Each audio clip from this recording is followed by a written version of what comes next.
Chapter 136. However, Wang Zhen believed it. Perhaps he was lying to himself. When he saw that Yes Hen had retreated first, he immediately gave the order to go out and find a water source. With this order, the soldiers removed the encirclement, jumped out of the trench, and ran with all their might towards a small river 15 li away. The troops were instantly thrown into chaos. Looking from afar, one could only see a dense mass of black. However, after running for 3 to 4 li, tens of thousands of Wala elite cavalry suddenly appeared and charged into the chaos of the Ming Dynasty army. When the soldiers reached 10,000, there was no end. When the soldiers reached 100,000, there was no end. The Wala army besieged the Ming Dynasty army from all sides. The cavalry rushed in and waved their swords to kill the Ming Dynasty army. The Ming Dynasty army suffered heavy casualties. Wherever the cavalry swords passed, heads flew high into the air. At the same time, blood splattered everywhere. At the same time, they shouted, "Those who throw swords will not be killed." In times of crisis, we could see the shamelessness of the Ming Dynasty officials. The Wala army slogan was, "Those who throw swords will not be killed." As long as they threw away their armor and weapons, it was fine. However, in order to save their lives, these officials actually took off everything and trampled on each other naked. The number of people trampled to death by their own people was more than the number of people killed by the Wala army. At that time, the Wala army was already not in formation and did not have the heart to kill the enemy. This was because they were busy getting rich, specifically picking up gold, silver, jewels and valuables, to rob. At that time, if there were 1 or 2 strong generals who stood up and shouted, they might have been able to reverse the situation. During the 3 Kingdoms period, Cao Cao did this. Qin Xiong also did this under Zhang Shudua and Li Mi. Unfortunately, Wang Zhen was not Cao Cao. The Ming Dynasty generals did not have Qin Xiong or Qin Shubao. Everyone was busy taking off their clothes to save their lives. After taking off their clothes, the miserable state they were in became the laughingstock of history. Looking at Ying Zong, this fellow, he did not even dismount from his horse. Instead, under the tight protection of the embroidered uniform guards, he broke out of the encirclement and escaped. It was a pity that everyone was busy taking off their clothes at that time, so there was no one to support him. The embroidered uniform guard failed to break through the encirclement, and in the end, Zhu Qizhen became a lone boat on the sea, drifting under the protection of General Fan Zhong. If not for Yang Chendong's appearance, he would have been like a little chick, dragged to the north by the Wala army. Ever since he had left the capital, Yang Chendong had acted like a spectator, observing everything that was happening around him. The Ming Dynasty army suffered defeat after defeat, and wrong orders were given out by Wang Zhen. Zhu Qizhen was like a puppet, only knowing how to nod his head in agreement and unable to debate. Yang Chendong looked on coldly from the side. This was a close understanding of ancient warfare, as well as a close observation of the Ming Dynasty's military power. Even if some of the orders were wrong and were opposed by the officials, Zhu Qizhen agreed and Wang Zhen carried them out. Even if Yang Chendong wanted to change anything, he could not do it. He could only watch as the army was surrounded and broken down, and in the end, the entire battle was a complete failure. In this, Yang Chendong was limited in what he could do. In the face of Wang Zhen, who had actual military power over hundreds of thousands of soldiers, unless he could hold Wang Zhen hostage, it was impossible for him to have any control over the war. Everything continued until the balance of the war was completely one-sided. The final moment had finally arrived. The Battle of Tumu could be considered a farce. There was no cavalry charging, no generals bravely killing the enemy, no decisive battle between large armies, and no spectacular sight of the firearms of the 3 major battalions opening fire on all fronts. The timing of Wala's attack was when the Ming Dynasty's camp loosened up and moved to fetch water. Whether they fell for Yeshen's trick or the Ming Dynasty took the initiative to fetch water, it was no longer important. "Young master, it's a mess, it's all a mess." Hu Mang's eyes were filled with vigilance as he scanned his surroundings. The Type 54 gun hidden under his sleeves was already loaded and the safety was off. Whenever he discovered anyone trying to approach or threaten the young master, he would not hesitate to open fire and kill the enemy. Sigh. A sigh came from Yang Chendong's mouth. This sigh was for the hundreds of thousands of soldiers of the Ming dynasty. This sigh was for the decline of the Ming dynasty. This sigh was also for the sake of ending the chaos in front of him. Pass down the order, follow the first set of plans. Yang Chendong's eyes were still cold, but if one looked carefully, there was a trace of liveliness and hope. After the order was given, the hundreds of people who had been wandering around began to move. Compared to the people around them who were in a complete mess and were even undressing, they were dressed in good clothes and moved quickly, each according to the previous plan. Wang Jin, this eunuch, who only knew how to seize power and money, was like a headless fly at this moment. His eyes were constantly looking up and down, looking for a way to survive. For him, the defeat of the army was not terrible. As long as he could survive, everything would be fine. It would not be long before he could reorganize a new army and go to the battlefield. Of course, he might have the ability to do so, but whether or not he had the courage was another matter. His 4 eyes were still blinking rapidly when suddenly, someone flashed past his side. In a chaotic army, this kind of scene was too common. The soldiers did not know their generals, and the generals did not know their soldiers. They were completely like headless flies running around. However, just as a figure flashed past him, Wang Jin felt a sharp pain in his neck. Instinctively, he stretched out his hand to touch it. Blood spurted out uncontrollably into his hand, and the hot sensation caused his eyes to widen rapidly. Soon after, he started to scream, "Save me, someone killed me." Wang Jin was still conscious at this moment. He knew that at this moment, someone had done something to him. But in a chaotic battlefield, death was a very common thing. Even if he was the head eunuch of the ceremony directorate, even if he was the most favored by emperor, no one was paying attention to him at this moment. One of his hands covered his neck that had been cut, as if he wanted to block the bleeding wound. The other hand was raised high and constantly waved, as if he wanted to use this to attract people's attention. He maintained this posture for 1 second, 2 seconds, 3 seconds. After about 7 to 8 breaths of time, he fell to his knees with a plop. Then his eyes turned gray, and his face showed an extremely strong expression of unwillingness. He was unwilling. He clearly had great power, so why did he fall to the ground? He was unwilling. The emperor had trusted him so much, and there was still a great future waiting for him. He was unwilling to accept the fact that he had died in such a dubious manner. Even when he died, he did not even know who had killed him. He was unwilling, but he was indeed dead. Wang Jin was dead. Dying in a chaotic battlefield, no one would pay attention to him. Even if someone saw him, they would probably want to step on him to vent their anger. Compared to Wang Jin, who died at the hands of Leng Feng, Minister of Revenue Wang Zhu and Minister of War Kuang Yi were saved by Leng Feng. Tiger's Man and Xiao Feng respectively saved the 2 ministers and rushed to Yang Chendong's side. In comparison, Kuang Ye's clothes were not bad, and his appearance was not bad. No matter what, he was still the Minister of War, so he should have some integrity. However, the buttons on his shirt that he remembered wrongly showed that when Walla's army said, "Remove your armor and don't kill those who throw blades," he was also flustered. Speaking of which, who was not afraid of death? When faced with death, it was not wrong for a person to react in any way. At least, it could not be said to be wrong, because it often replaced a person's instinct and nature. Kuang Yi only remembered a few buttons wrongly. Compared to Wang Zhu, he was indeed much better. This was because our Minister of Revenue had already taken off his robes and was only wearing underwear. Moreover, it was wrinkled and didn't fit him at all. At a glance, one could tell that it was the kind of clothes that he had snatched from somewhere and put on temporarily. Yang Chendong was not surprised at all by Wang Zhu's reaction. As a scholar, he should have integrity. However, in a chaotic battlefield, he would be affected by others and completely lose his mind. It was reasonable for him to do things that he would not have dared to do before. When the 2 ministers were brought in front of Yang Chendong, their faces naturally turned red. They felt ashamed of their current behavior, but this feeling quickly disappeared and was replaced by curiosity.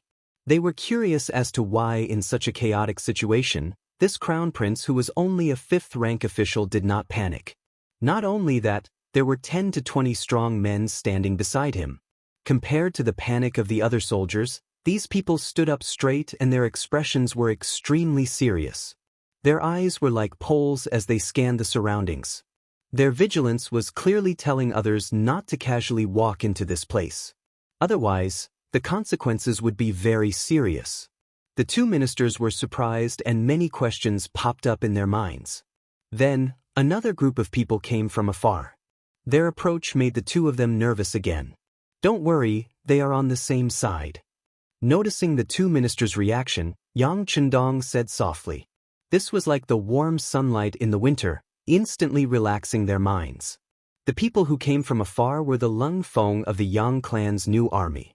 Under their protection, the Right Assistant Minister Ding Xian of the Ministry of Justice, the Right Assistant Minister Wang Yonghe of the Ministry of Works, the Left Assistant Minister Yang Shan of the Ministry of Rights, the Right Assistant Minister Deng Li of the Imperial Censorate, the Assistant Minister Huang Yangzheng of the Taichung Temple, the Assistant Minister Lu Rong of the Taichung Temple, and the Assistant Minister Ling Zhu of the Shangbao Temple were brought in front of Yang Chendong.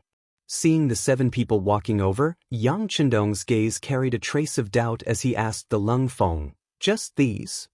"It's just that some of them are still in good condition. The others have trampled on each other to death. Some of them have already been stripped clean, and it's hard to tell who is who." The platoon leader of the Lung Feng platoon stood at attention and said. Chapter 137. Well, my ability is limited. Being able to save these people is already very good. Let's go. Everyone, pack up and let's go find the emperor. Yang Chendong's chin gently moved. Although the first plan was to save 30 officials or marquis, the battlefield was originally ever-changing. No one could take care of everything. It was not easy to save a total of 9 people. At this time, the 9 Darren all noticed that something was wrong with Yang Chendong. This horse washer seemed to be calmer than anyone else. He even seemed to have a small number of elite armed forces with good fighting strength. But to be able to reach this position, which one of them was not a shrewd person? At this time, no one would open their mouth to ask why. If they were unhappy, the other party would just casually abandon them. Other than waiting for death, they did not know what to do. No one raised an objection. Yang Chendong led everyone to the place where the emperor was. Originally, everyone was with the emperor, but when the war started, the whole situation became chaotic. Fortunately, Yang Chendong had already arranged for people to keep an eye on the emperor's every move. As someone who had foreseen all of this would happen, how could he abandon Zhu Qizhen, this important big shot, at such a critical time? Compared to the chaos on the battlefield, where people were stripping off their armor and running away without resisting, the place where Zhu Qizhen was standing was very tragic. The performance of Hubin and the accompanying little eunuchs was probably the only bright spot in the whole change of the Tumu Castle. They were shot into hedgehogs by the tiles, but they still fought to the death without retreating. Their purpose was to protect Emperor Zhu Qizhen, who was trembling in fear and had yellow water dripping from his trousers. Yes, at this time, Zhu Qizhen had completely lost the majesty of the emperor. His golden armor had long been thrown away. At this time, he was wearing an inner robe and was curled up in a corner, trembling. Later history books had recorded that even when Zhu Qizhen was captured by Walla's army, he was so calm, so brave, and even had a face of justice. He even dared to scold the enemy. But in fact, that was not the case. This was just a trick that Emperor Yingzong used to beautify himself after he became the emperor again. Only Yang Ming's, the orthodox northern hunting story, praised Zhu Qizhen as a flower. In fact, the records in Lin Rong records and Bu Tai records were completely different.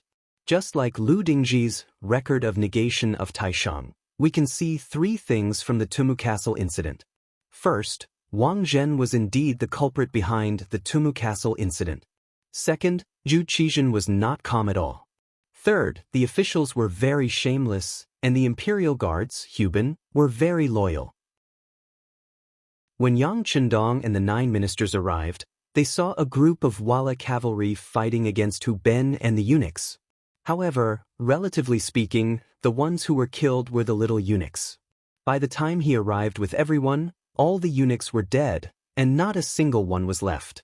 Only the general of the guards, Fan Zhong, and a dozen or so who were seriously injured, were still resisting with all their might.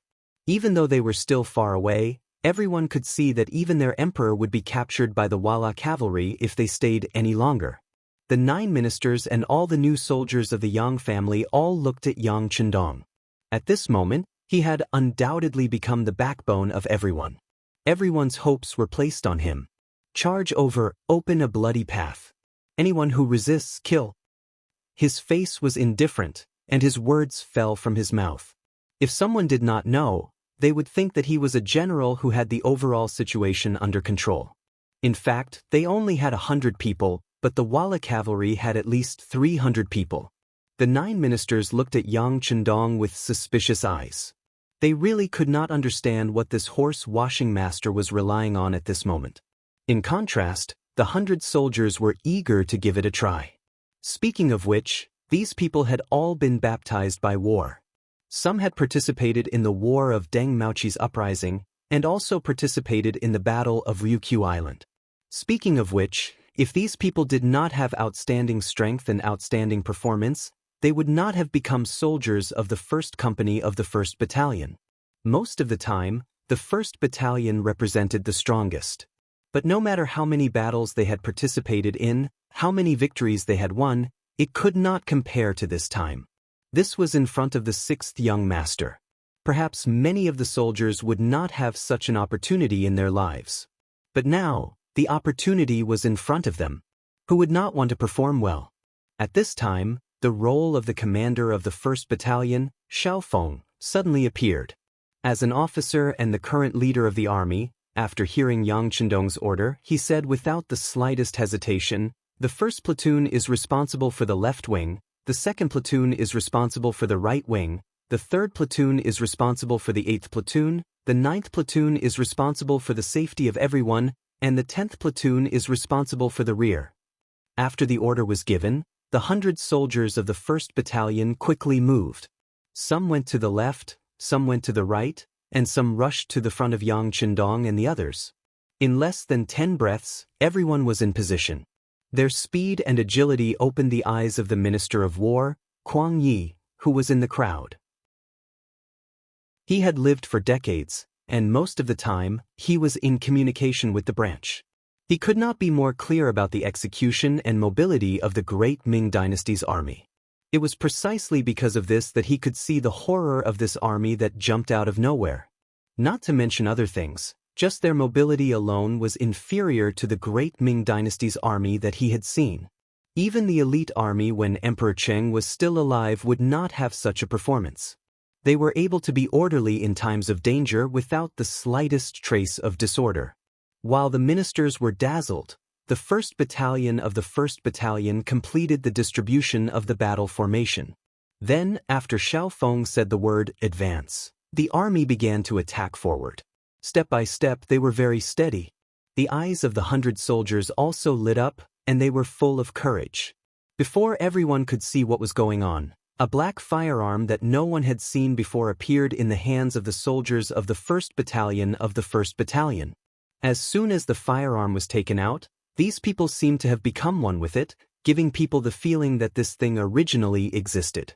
The 100 soldiers moved forward in an orderly pace, narrowing the distance between them and the emperor step by step. The sudden appearance of this army naturally attracted the attention of the Wala cavalry not far away. The general who was in charge of commanding the battle saw that the great Ming dynasty's army was in chaos. Many of them were trampling on each other, many of them were running away, and some of them were surrendering. However, there was still an army that took the initiative to approach them. He was instantly infuriated. Still riding on the strong horse, the general did not put the 100 or so soldiers in front of him in his eyes. It was just a charge that could completely defeat them, so it did not arouse his interest. "You and you, go and kill those reckless people for me. Don't let them live, kill them all." General Wala felt that his dignity had been provoked. He must give these people a heavy blow and let others who still dared to resist see the consequences of disobeying them. Kill! 50 to 60 Vala cavalrymen, dressed in the clothes of the Vala clan, were yelling and shouting as they charged towards Yang Chendong. In the eyes of the cavalry as they charged, they would soon wipe out all the enemies like a gust of wind sweeping away fallen leaves. Although the 1st Battalion of the 1st Battalion of the 1st Battalion of the Great Ming Dynasty held a black firearm in their hands, they had seen such a battle formation before. The 3 firearm battalions of the Great Ming Dynasty's army, which had a total of 15,000 people, did not pose a threat to them. Didn't they all throw away their weapons and armor when the army charged? Be careful, the Wala cavalry is very brave and fierce. When the ministers saw the cavalry charging toward them, their bodies trembled and their voices trembled slightly. Compared to the ministers' fearful expressions, the 100 or so soldiers of the 1st Battalion of the 1st Battalion of the 1st Battalion of the Great Ming Dynasty did not take their eyes off the enemy. They all raised the firearms in their hands and according to their usual training, they stood in formation and aimed at the corresponding cavalry. At this moment, all the soldiers of the 1st Battalion of the 1st Battalion adjusted the rhythm of their breathing and waited for Xiao Feng's order to shoot. 200 steps, 150 steps, 100 steps. As the commander, Xiao Feng calmly looked at everything in front of him. He did not show any abnormal reaction because of the charge of the enemy cavalry. When he estimated that the enemy was 100 steps away, he immediately opened his mouth and spat out 2 words, "Shoot." His voice was an order. Immediately, dozens of crisp gunshots rang out.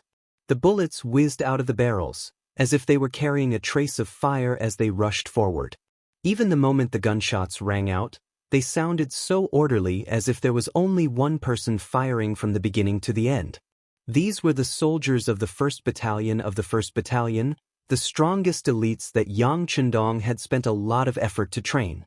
Under the high-intensity training and layers of tests, each and every one of the soldiers of the 1st Battalion of the 1st Battalion of the 1st Battalion of the 1st Battalion of the Great Ming Dynasty.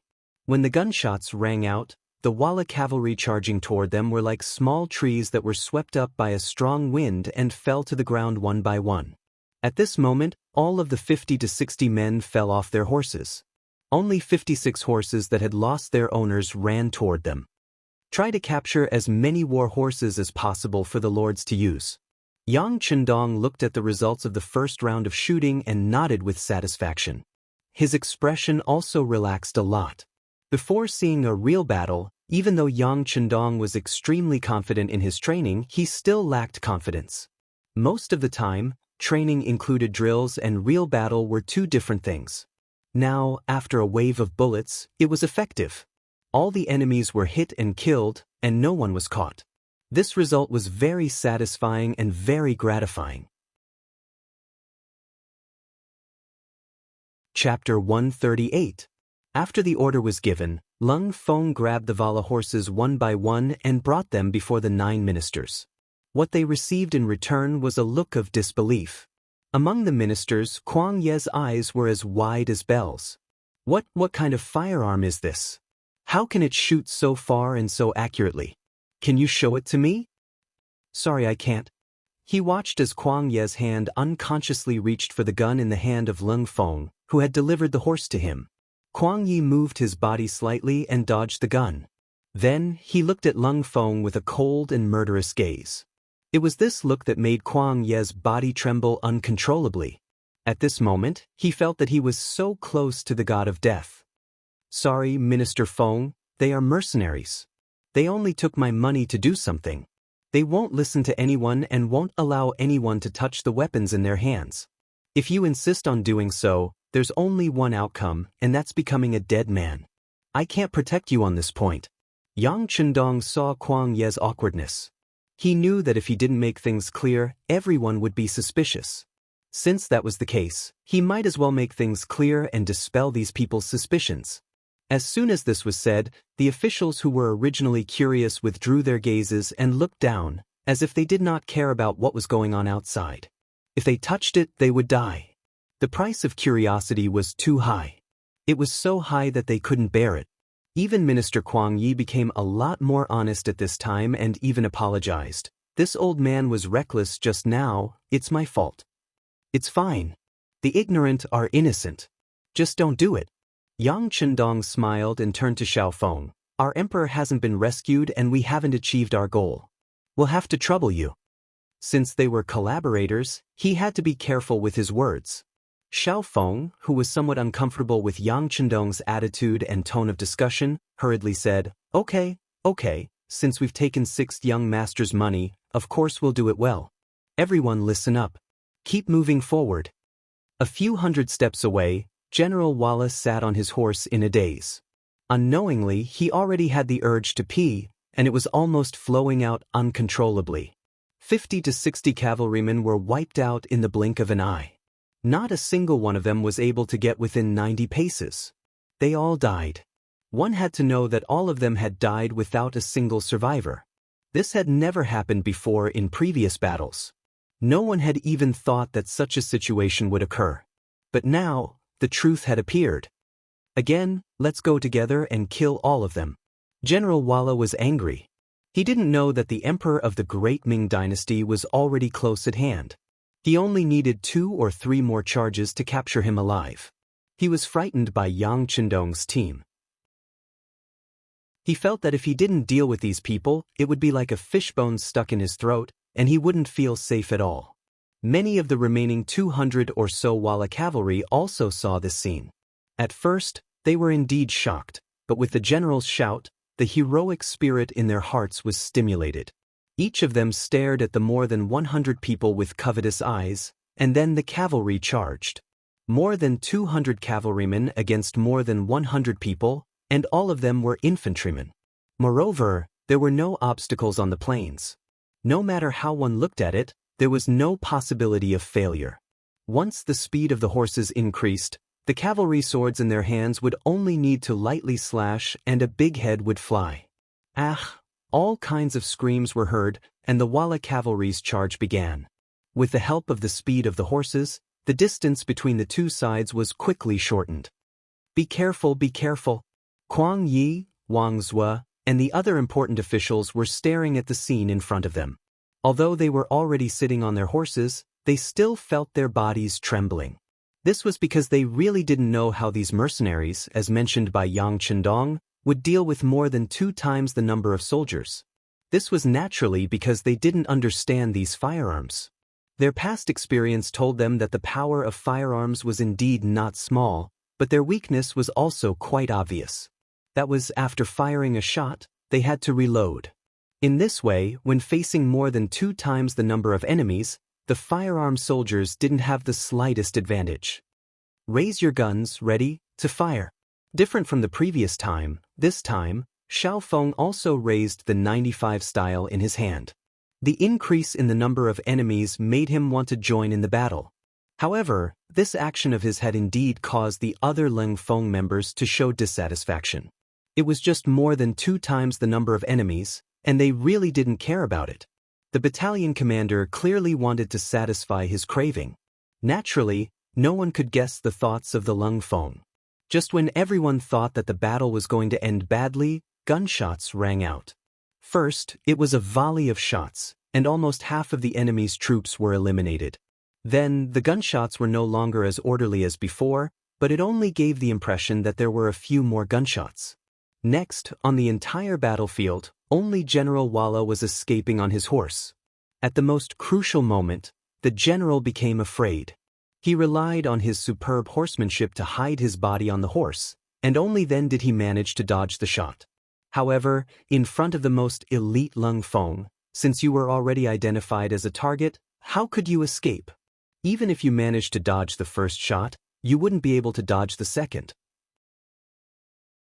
Xiaofeng raised his gun, and after his breathing calmed down, he moved his right index finger. After a crisp sound, the healthy horse fell to the ground. Once the healthy horse fell, General Walla naturally fell off the horse, then quickly got up and continued to run. However, after another gunshot, the body that was moving forward suddenly fell to the ground, and there was no more movement from it. The second shot was still fired by Xiaofeng.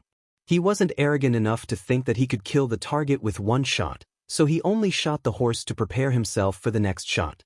2 consecutive shots from the same gun finally killed General Walla, but at the same time, it opened Kuang Ye's eyes. Originally, he could tell that this gun was different from the guns in the Great Ming Dynasty, but he never expected that this gun could fire continuously and from such a long distance with such accuracy. This scene was tantamount to giving him a solid lesson. Although he was not out of danger yet, at this time, he was already considering whether he could buy such firearms from the army. If that was the case, why would the Great Ming Dynasty be afraid of a strong enemy? Xiao Feng's performance won Yang Chendong's applause. Not bad. Although it was only 2 words, it was enough to make Xiao Feng's face glow. He was even happier than if he had received a military medal. This was the 6th young master's praise. If Lung Song and Gao Xiong knew about it, they would probably be envious. Xiao Feng, who was satisfied, felt even more motivated. He immediately ordered, "Everyone listen to my orders. Search and move forward. If you find any danger, you don't have to report it. Deal with it yourself." This was equivalent to handing the right to fire to the individual. The 100 Lung Feng members immediately became excited. Their eyes kept searching for the enemy who might not be completely dead yet. Perhaps it was because their previous shooting skills were too accurate, but along the way, they didn't find a single enemy that was not dead. This made the soldiers feel like they were not satisfied. On the contrary, Kuang Yi, Wang Zue, and the other important officials who followed them all the way breathed a sigh of relief in their hearts. With such a powerful mercenary group accompanying them, their safety should be much more guaranteed.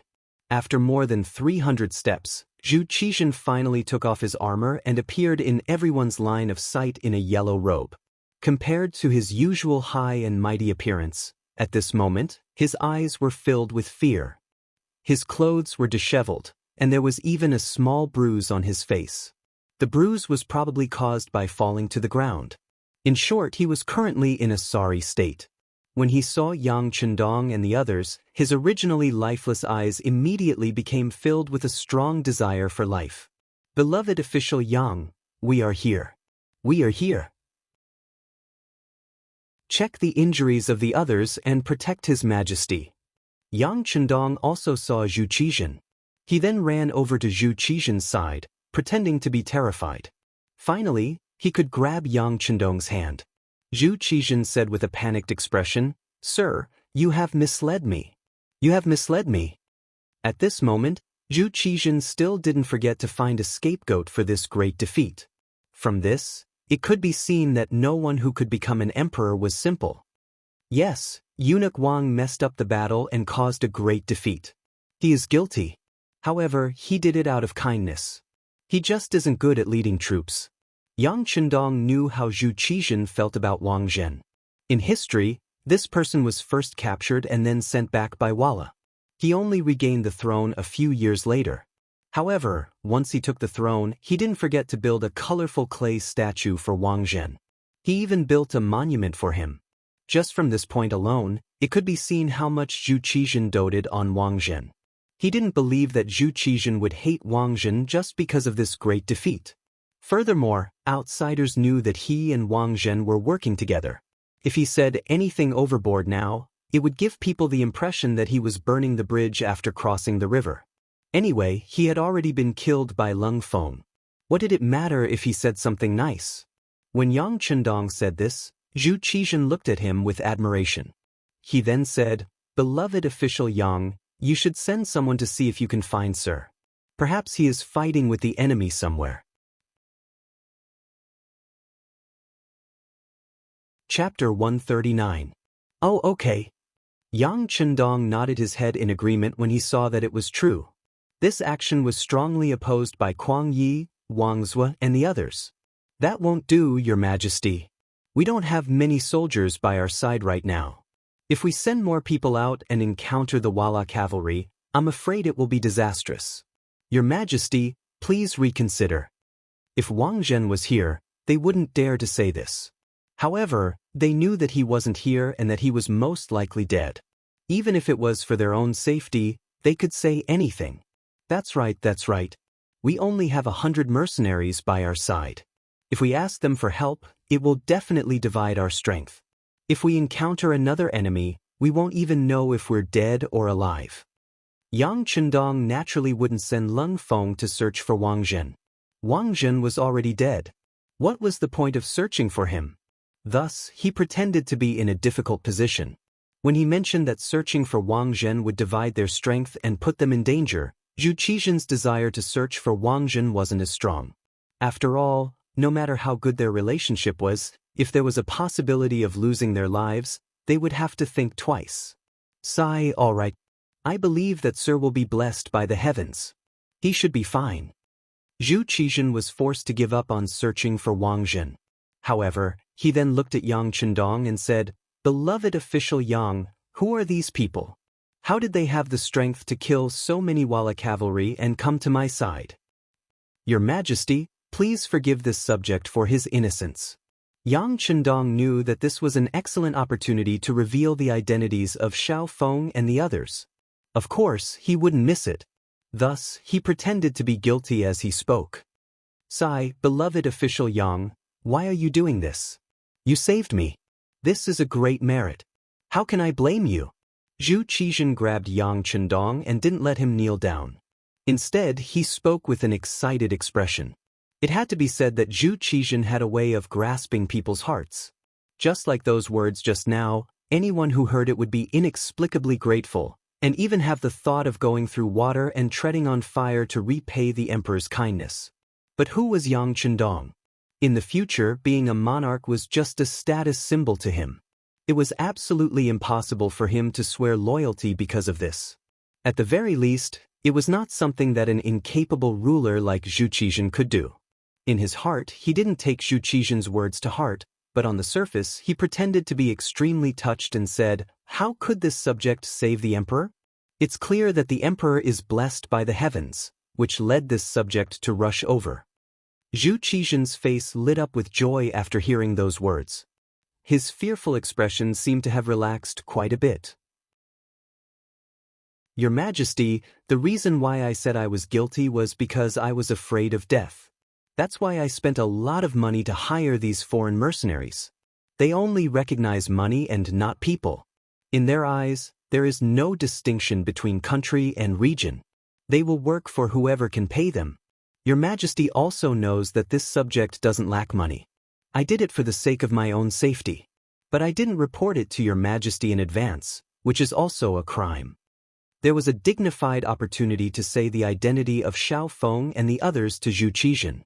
As long as he knew, this matter would be legalized. Sure enough, when Zhu Qizhen heard this, he nodded with an understanding look. "Good, beloved official Yang is always prepared for a rainy day.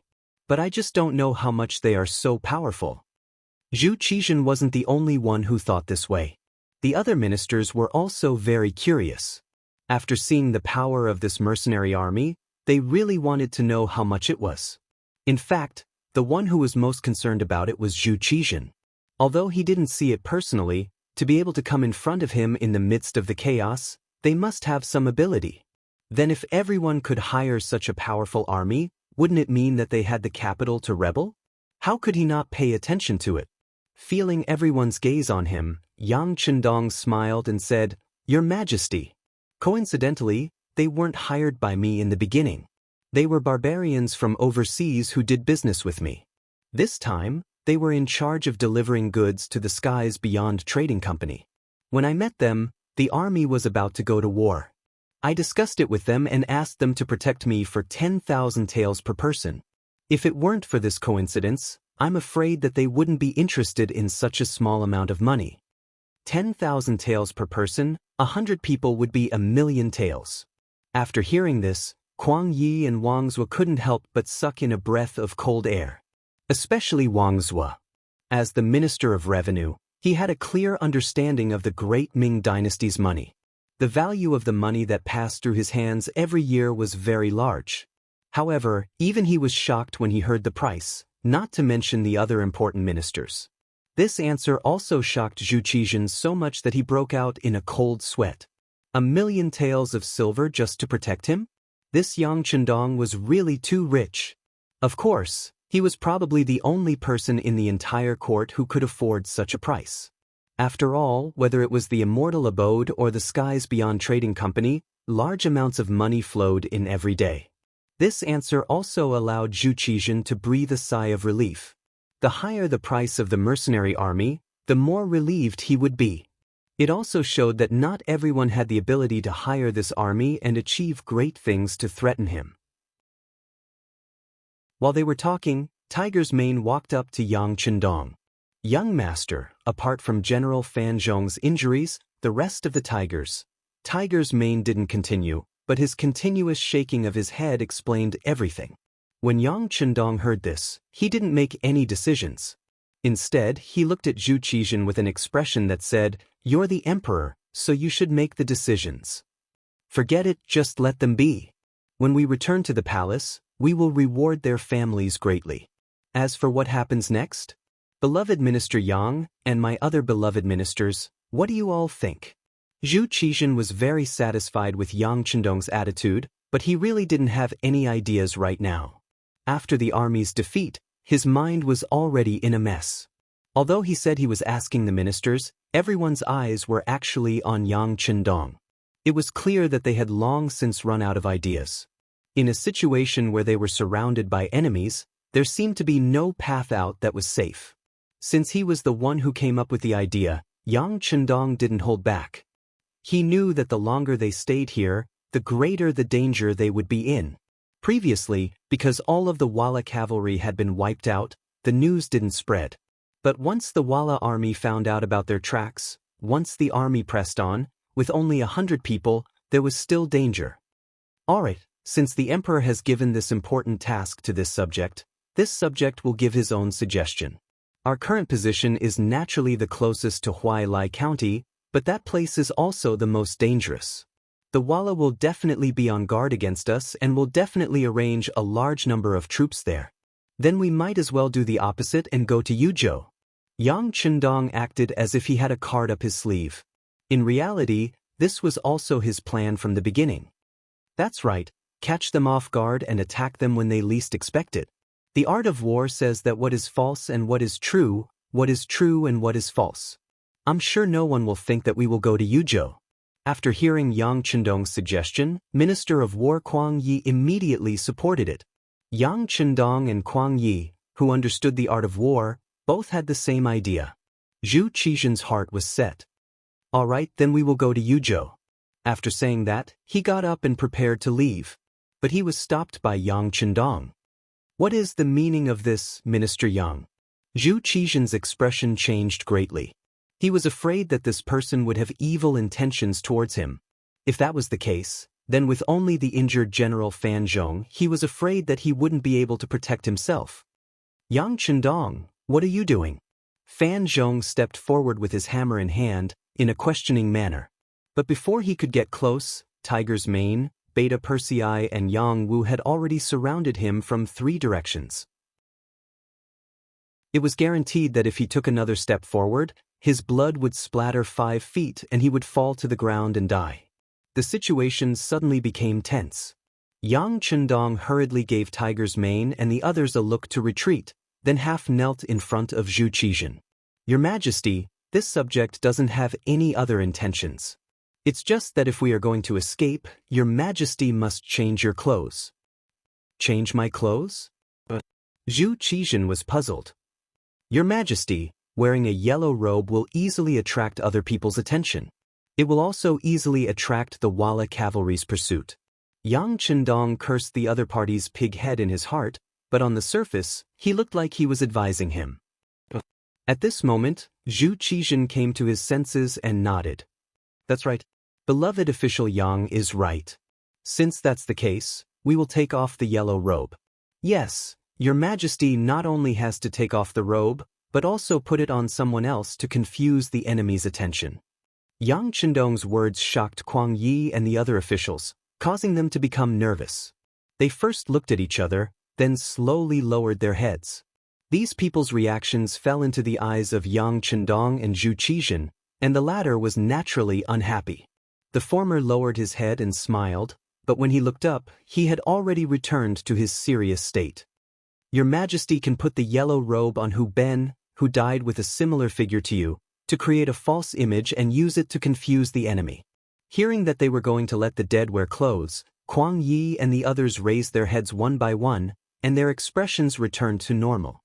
Zhu Qizhen suddenly understood and said, "That's right. Beloved official Yang is right. This way, the Wala army will think that we have already ascended to heaven. This way, no one will pursue us."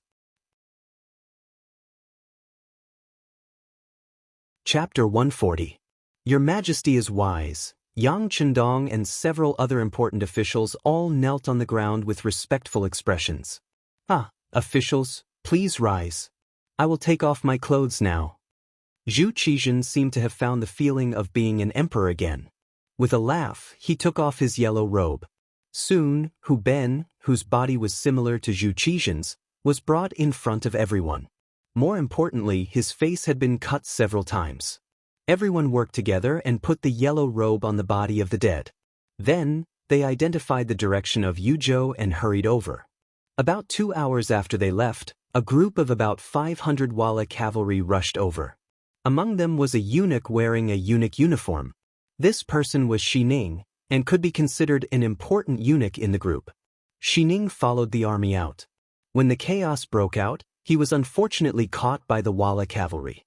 Just as they were about to cut him to death, he shouted out his identity and said that he could help the Wala army find Mingyingzong. In this way, the Ming dynasty would be within their reach. Xining's words were too enticing. When the Wala general heard it, he couldn't help but be moved. Thus, he didn't kill him. Instead, he brought him to search for news of Zhu Qizhen. This group of people was led by the Wala king, and Xining was among them. When they arrived at the battlefield, the bright yellow robe was immediately noticed by everyone. Xining got off his horse and walked over to the corpse that was already unrecognizable. He carefully searched it and found Zhu Qizhen's jade pendant. He immediately said with joy, "General, this is the Ming dynasty emperor, but he is already dead."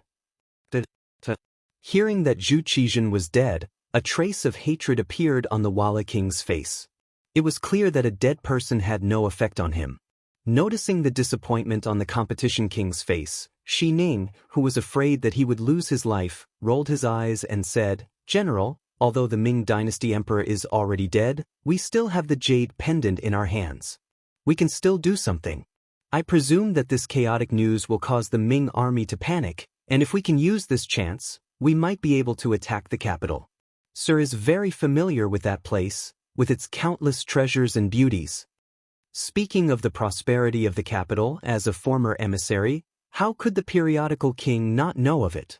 Immediately, his expression changed from worry to joy as he said, "Good, good. Let's go. Follow me to see the leader. We are preparing to attack the capital of the great Ming dynasty." Zhu Qizhen had intentionally left the waist pendant behind, saying that it was to make it more realistic. He didn't expect that it would come in handy and become an item to identify his identity. At this time, Great Mingyingzong, who had changed into a bright tiger robe, was currently heading toward Shangshiyuzhou with Yang Chendong and his group. Even if they didn't choose to walk to the front, they still encountered 2 of Wala's cavalry units. Each side had 100 cavalrymen, but when they met the cold front, they were like live targets. Before they could see clearly what kind of formation was on the other side and who was on the other side, they were all killed from afar. This was also the first time Zhu Qizhen saw the power of the cold front at such a close distance. For a moment, his heart was filled with fear. But when he thought that they were now being used by him, he couldn't help but feel relieved. Now that they had more healthy horses and more food from the bodies of the Wala cavalry, everyone began to speed up after eating and drinking to their heart's content. Regardless of whether it was day or night, they headed straight for Yuzhou. Xining was brought to his elder brother, Yes Hen, who was also the leader of the Wala, by the periodical king. Yes Hen was tall and sturdy, and there was a sense of superiority in his eyes. His eyes were deep and sharp, and when he looked at Xining, he was so scared that his heart jumped. "You said that this belongs to your Ming emperor?" Yes Hen asked casually as he played with the seemingly expensive waist pendant in his hand. Yes, Lord Chief, this belongs to our Ming emperor." He has already been killed by the brave Walla cavalry. Xi Ning knelt on the ground like a servant. After saying this, he was afraid that the other party wouldn't believe him, so he added, "This little one is a eunuch who follows the Ming Emperor, so of course I wouldn't be wrong. Also, this little one is a Nuzanren, not a Han. I have long been looking forward to the army trampling on the great Ming dynasty and repeating the glory of the grassland people." Xi Ning was really afraid that he would die. At this moment, he didn't want to say anything nice, but he was afraid that Yes Hen would kill him if he was unhappy. Xi Ning's attitude made Yes Hen believe him. Even if the Ming Emperor is dead, do you think that their capital is now in chaos? Previously, because the leader of the periodical king's guards, Tuj, angered Yang Chendong, all the spies of the Wara in the great Ming dynasty's capital were exposed and killed. If he wanted to understand the situation of the great Ming dynasty, he could only ask this little eunuch in front of him.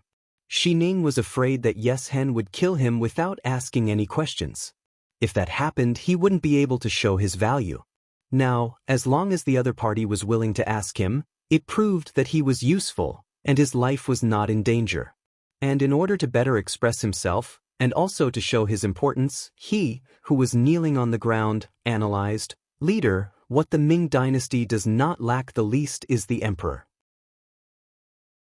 The size of the imperial family is beyond our imagination. Even if the current emperor is dead, they can still elect a new emperor at any time." What? Xi Ning's answer made Yes Hen very unhappy. Doesn't that mean that it's useless for us to kill the Ming emperor? No, it's not like that. Xi Ning shook his head like a rattledrum. Although the royal family of the Ming dynasty is very large, it's not difficult for them to elect a new emperor. However, it's difficult for a new emperor to gain power in a short period of time, and this is our opportunity. Therefore, we can't announce the death of the Ming emperor immediately. If we do, it will only give the other party more time to prepare. We can first march to the capital, and when the army reaches the city, we can announce the death of the Ming emperor. This way, even if they elect a new emperor, it will be difficult for them to form any resistance. At that time, the new regime will be replaced by the old regime, and it will be chaotic. This way, we can suppress the city with our army. At that time, this lowly one can persuade my friends, and perhaps we can open the city gates without shedding a drop of blood and completely enter the capital. Zhu Qizhen was already dead, and to Xi Ning, he had no hope. Even if he could safely return to the capital, how could another emperor trust him as much as Ingzong did? Perhaps the other eunuchs would be eager to kill him. Since there was no way out, he might as well vote for Walla. With his contributions in planning, once Walla succeeded, he might be able to become a powerful eunuch like Wang Zhen. At this moment, Xi Ning seemed to see the glorious light of the future. In order to achieve this goal, he really did his best to plan for Yes Hen. After hearing Xi Ning's words, Yes Hen was also moved. Originally, he only wanted to attack the border of the Ming dynasty to show his strength. However, he didn't expect to win the battle and even kill the Ming emperor. Now that he had the opportunity to enter the capital of the Ming dynasty, how could he give it up? Thinking back, he once asked the Ming emperor to marry a princess to him for the purpose of seeking peace, but he was rejected. Now, if he could enter the capital, wouldn't he be able to choose all the princesses? He would also be able to take revenge for the humiliation he suffered back then. Xi Ning's proposal was accepted by Yes Hen. Next, Walla's army began to clean up the battlefield. In terms of firearms alone, there were 14 great general cannons, 2,161 divine cannons, and 4,223 divine spears. In addition to other military necessities, it could be said that the harvest was quite bountiful. In the Ming army, Duke Ingong Zhang Fu, Marquis Tai Ning Chen Ying, Prince Consort Jing Yuan, Count Pingxiang Chen Huai, Count Xiangqing Li Zhen, Count Sui in Chen Sun, Count Xiuwu Shen Rong, Governor Liang Cheng, Wang Ge, Scholar Chao Nai, Zhang Yi, Hanlin Academy Attendant Scholar Zhang Yi, Left Governor Gong Quanan of the Office of Transmission, Dai Qingzu of Taichang Temple, Wang Yiju, Bao Liangzhua of the Imperial Secretariat, Yao Xian, Bao Hui, Censor Yu Gong, Pan Cheng, Qian Yu, Censor Zhang Hong, Huang Chang, Wei Zhen, Xia Cheng, Yin Hong, Tong Kund, Sun Qing, Lin Xiangfeng, Lang Zhong Qi Wang, Feng Xueming, Minister Counselor Wang Jian, Cheng Siwen, Cheng Cheng, Lu Duan, Manager Yu Jian, Zhang Tang, Zheng Xian, Deputy Ma Yu of the Supreme Court, Yin Chang, pedestrian Luo Ruyong, Xia Guanjing of the Imperial Astronomer, Lu Xian of the Imperial Astronomer, Li Gong, Shi Yu, and others all died in the battle. In this battle, more than half of the Ming army died, and a large amount of supplies were plundered by Yes Hen. Only the minister of the Supreme Court, Xiao Weizhen, and a few others luckily escaped. Then there were the 9 important officials that Yang Chendong had saved. The 500,000 soldiers left behind by Ming Qingzu Zhu Di had been completely wiped out, and the 3 most elite battalions had also been destroyed. The development of firearms for the army had been greatly hindered, and the gates to the capital had been opened. In the history of the Ming dynasty, this battle was known as the defeat of Tum. This defeat had far-reaching effects, becoming the turning point for the Ming dynasty from the early to the middle stages. In the capital, when the news of Tumu's defeat reached the capital, everyone felt like they had been hit in the head with a stick. The streets were abuzz with discussion, and a chaotic situation was about to unfold. The imperial court was in an uproar, but no one was in charge. The imperial court was in a state of panic, and Zhu Qiyu, who was temporarily in charge of court affairs, felt as if he was sitting on pins and needles. He had originally thought that he was only temporarily in charge of court affairs, and if there were any problems, the officials would deal with them. He was just putting on an act, waiting for Emperor Zhu Qizhen to return so that he could report on his task perfectly and continue to be a king. But he had never imagined that the army would be defeated, and defeated so miserably. According to the news from the front lines, the field was littered with corpses. Now, there was no news of Emperor Zhu Qizhen. To say something disrespectful, no one knew whether he was dead or alive. Since no one knew whether the emperor was dead or alive, his burden had undoubtedly become very heavy. Just like now, all the officials were asking him for his opinion, causing him to feel uneasy and unsure of how to respond. Chapter 141. Prince Cheng, the military report says that Walla's army is coming to the capital. Baiyang Pass is in an emergency. If we don't do anything about it, Zijing Pass and Juyong Pass will be in danger. At that time, Walla's army will come to the capital. Wang Ji, the Minister of Personnel, as one of the old officials, stood out bravely and told Zhu Qiyu about the danger of the current situation. Then what should we do? Zhu Qiyu, who had never been in charge of the court, was at a loss. Prince Yu, Minister Wang, we should be discussing the whereabouts of His Majesty and whether he will be able to return. Hu Shao, the Minister of the Ministry of Rites, stepped forward with his ceremonial tablet in hand and spoke with a worried expression. A snake can't do without a head. No one could make the final decision. No one could think of the same thing. Minister Hu is right. The most important thing now is to find out where His Majesty is and where the other officials are. Jin Lian, the Minister of Justice, and Shi Pu, the Minister of Works, both held their tablets and raised their heads high to express their thoughts. Well, if that's the case, go and find out where His Majesty is. Zhu Qiyu, Prince Cheng, nodded in agreement. If he knew that Zhu Qizhen was still alive, he would find a way to bring him back to preside over the situation. If he was gone, Zhu Qiyu didn't think too much about it for now. The court meeting ended in such a hurry that they did not manage to come to a conclusion. The spies of the Eastern Palace Guards and the Brocade Guards began to move. However, facing the Walla's army on the battlefield, it was not possible to find out the real information in a short time. Zhu Qiyu returned to the Nangong Palace with a worried look. The Nangong Palace was a side hall in the palace. Because it was only in a corner of the palace, few people came here. When Zhu Qizhen had left, he had arranged for his younger brother to stay here as a warning. Because the crown prince was only 2 years old and had just been established, he couldn't supervise the country.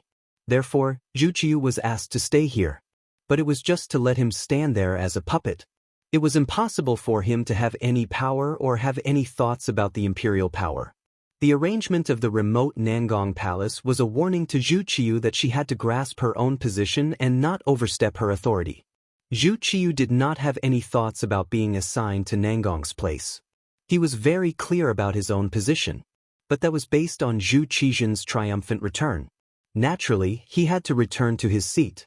But now, Zhu Qiyu's mood was very complicated. She walked back to the Nangong Palace, where she was temporarily staying. She happened to see a few eunuchs not far away. They seemed to be talking about her and pointing at something. For a moment, anger rose in his heart. It was true that he was a puppet, but at the same time, he was also a prince. How could he allow some little eunuchs to order him around? For a moment, anger rose from his heart, and a trace of killing intent appeared in his heart. However, this killing intent was forcefully suppressed as soon as it arose. Now that Ingzong's fate was unknown, what if he was on the way back? If he killed a little eunuch in the palace without permission, wouldn't that give him something to use against him? Zhu Qiyu knew very well that this elder brother of his was not very broad-minded. Zhu Qiyu wanted to keep the peace and suppress his anger. However, at this moment, a great eunuch in a python robe suddenly appeared from the side. He looked coldly at the four little eunuchs who were gathered together and discussing. "You don't do anything in the palace, but talk nonsense here. Do you really have nothing better to do? Come on, drag them away and give each of them 40 strokes of the military rod." 40 strokes of the military rod was tantamount to taking their lives. When the four little eunuchs heard this, their expressions changed dramatically. They hurriedly knelt on the ground and begged for mercy. However, a few little eunuchs had already come over and pulled them up one by one and dragged them away. The little eunuchs dared to look down on him and paid the price with their lives. Zhu Qiyu felt relieved and vented a lot of the anger that had accumulated over the past few days. "Your Highness Prince Cheng, I'm here to pay my respects." Just as Zhu Qiyu was feeling relieved, the eunuch who had shouted just now came to Zhu Qiyu with a slight bow. To be able to wear a python robe, needless to say, his status among the eunuchs was extremely high. In fact, there were only two people in the palace who could do this. One was Wang Zhen, who had already been killed, and the other was Jin Ying. Jin Ying from Annan. After entering the palace, he served Taizong, Renzong, Xuanzong, and Ingzong. In the last years of Yongle, when he was about 30 years old, he was promoted to the right supervisor of the ceremony directorate. After Renzong ascended the throne, the people under the name of Zhang Ding, who was about to be exiled, were all rewarded to him, including real estate and trees, as well as the people and land of his son-in-law Tiango. In the 7th year of Xuanda, 1432, because of his loyalty and diligence, he was also given a decree of exemption from death. Later, he was given a silver record and promoted to a eunuch of the ceremony directorate. Ingzong Zhu Qizhen was only 9 years old when he ascended the throne. Eunuch Wang Zhen would play with him, and he doted on Wang Zhen the most. Thus, Wang Zhen took out Jin Ying and the other eunuchs to take charge of the ceremony directorate. Jin Ying could only give in to him everywhere. Rather than giving in to him everywhere, it was better to say that he was hibernating. This was because he had always been the eunuch in charge of the ceremony directorate. Moreover, he was the first eunuch and enjoyed a very high position. It was just that Wang Zhen was in the limelight for a while, so no one paid attention to him. Jin Ying's sudden appearance at this time, and it looked like he was standing up for Zhu Qiyu. The meaning behind this was worth pondering. Zhu Qiyu's impression of Jin Ying was quite good. Not for anything else, but because this person was one of the few people who treated him with respect. Perhaps it was because they were both oppressed, or perhaps it was because they had the same experience and knew what hibernation meant, so naturally, there were too many similarities. "Many thanks, Eunuch Jin." Zhu Qiyu smiled and spoke to Jin Ying with a smile in his eyes. At the same time, he bowed slightly to express his gratitude. You can't do that. Yu Wang has a precious body and is in charge of court affairs. How can you be so polite to a eunuch like me?" Jin Ying's face was filled with fear and trepidation. His head was extremely low, as if he was about to make intimate contact with the ground with his knees. At the mention of being in charge of court affairs, Zhu Qiyu's expression turned bitter. His starry eyes were filled with power as he said, "What? Is eunuch Jin also here to make fun of my incompetence in court?" Jin Ing, who was said to be knowledgeable, could not be more familiar with this feeling. After all, he had experienced 4 emperors. But at this time, he still pretended to be very afraid and shook his head violently. "Your Highness Yu Wang, please forgive me. This subject does not have such thoughts. On the contrary, this subject believes that Yu Wang was just born at the wrong time. Otherwise, with your great wisdom, it would not be difficult for you to become a wise ruler." Shoo! Zhu Qiu was really frightened by Jin Ying's words. He looked around nervously. "Eunuch Jin, don't harm this prince. Your Highness Yu Wang, don't worry.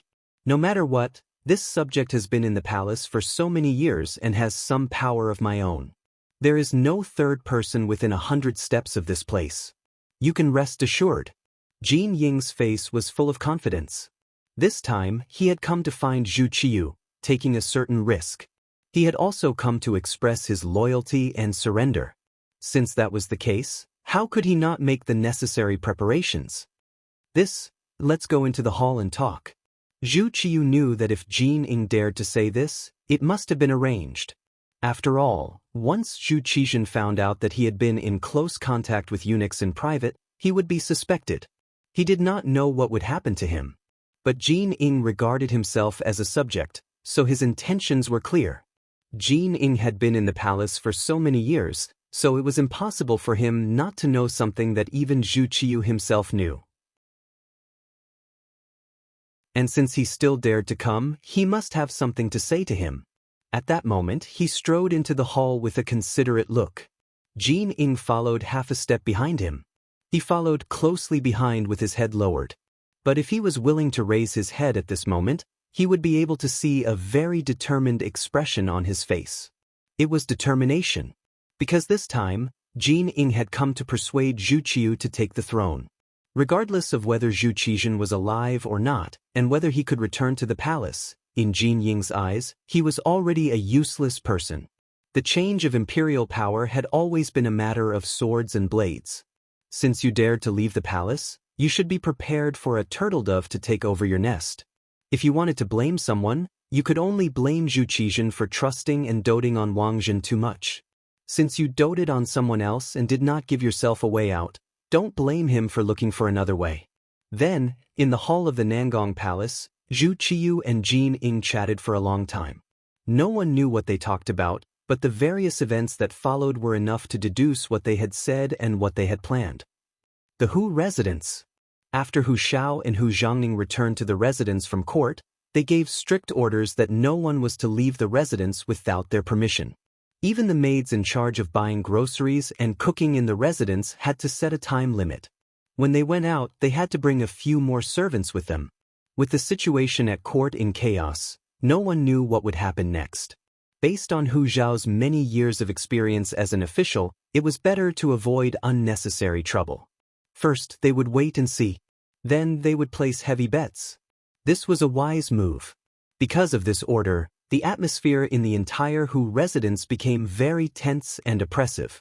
In Hu Yan's room in the backyard, she was pacing back and forth anxiously. After a while, the servant girl, Xiao Qing, stumbled into the room with an anxious look on her face. "Little Qing, what did you find out? Is there any news of him?" When she saw her personal servant girl, Hu Yan stepped forward and grabbed her hands. Her face was full of anxiety and worry.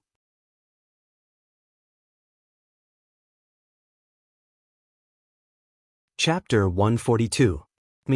Young Mississippi. The main, side, and back doors of the estate have all been closed. Without master's orders, no one is allowed to leave. Little Qing panted as she recounted what she had seen to Hu Yan. When she heard that all the doors of the estate had been closed, Hu Yan had a bad premonition. If nothing major had happened, such a change wouldn't have occurred. Her expression couldn't help but change slightly. When she looked at little Qing, there was a hint of anxiousness. "I asked you to gather information. What's the result?" Little Qing shook her head. "I couldn't leave the estate, so I couldn't get any more information. However, when I asked Lieutenant Sun Chuang, He said that it seemed that the front lines had been defeated. Defeated? Seems? Hu Yan's heart skipped a beat. Has this information been confirmed? As she spoke, she tightened her grip on little Qing's wrist. Young miss, you also know that with Sun Chuang's status, what he knows is limited. Young miss, hurry up and let go. You're hurting me. Little Qing's eyes were hazy with tears. Hu Yan's grip had truly hurt her. Hu Yan mechanically released her grip and sat back down in her chair. Her eyes were empty as she said, "He'll be fine, he'll be fine." Quite a few people in the capital were reacting in the same way as Hu Yan. This was especially true for the hundreds of family members of the officials who had accompanied the army. They could vaguely sense that something was wrong. Even though there was still no confirmation, the atmosphere had already turned icy cold. As a result, the business of the immortal abode and the realm beyond heaven began to wane. In the past, the seats had always been in short supply, but now, they had lost at least 30% of their customers. They no longer had to wait in line to spend money. 5 days later, amidst this oppressive atmosphere, a group of soldiers arrived at the gates of the capital. The leader had a strange appearance. He had a square face, a tall stature, and a knee-length beard. He was skilled in horseback riding and archery, and a large saber hung beside his sturdy horse. He exuded a fierce killing intent. However, at this moment, there wasn't the slightest bit of killing intent in his eyes. There was only anxiety. He was Datong Prefecture's Governor Shiheng. Shiheng, Marquis Xining Song-ing, Wujin Bo Zhu-mian and the others fought against the Wala cavalry at Yanghaku.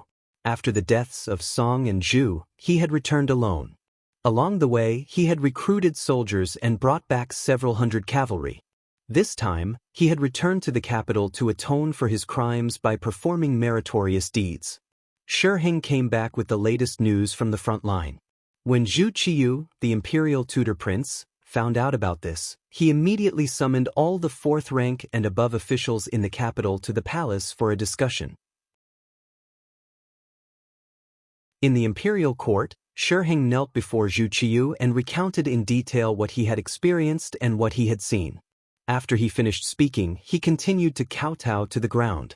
As he kowtowed, he said, "Your humble servant is incompetent, incompetent." At this moment, Shiheng was acting like a loyal and brave general. Instead of saying that he was repenting, it was better to say that he was showing off his achievements. "General Shi, please rise. This prince wants to ask you, how is the emperor? How are the other officials?" Zhu Qiyu, the imperial tutor prince, asked anxiously. However, others did not know that there was a ball of fire burning in his chest at this moment. "Your Highness Imperial Tutor Prince, the Emperor has ascended to heaven." Shiheng slowly raised his head and blinked his eyes hard. But no matter how one looked at him, he did not look like he was about to cry. His expression was still vivid, giving people the feeling that he was very sad and in pain. "What?" Zhu Qiyu's body trembled when he heard this. He almost slipped off his chair. Fortunately, Jining, who was standing to the side, helped him in time, so he did not make a fool of himself. At this moment, the other officials were also shocked. Some of the timid ones even knelt on the ground and began to cry. There were also some officials who could not believe Shiheng's words. After all, according to the battle report, the Vola cavalry and infantry only had 60 to 70,000 soldiers. However, the Great Ming Empire had sent an army of 500,000 soldiers, including many elite troops. How could they be defeated? Moreover, they were defeated so thoroughly that even the lives of the emperor and hundreds of officials were lost? Governor Shi, did you see the death of the emperor and the officials with your own eyes? Among the officials, Wang Zhi, the minister of the Ministry of Personnel, was relatively calm.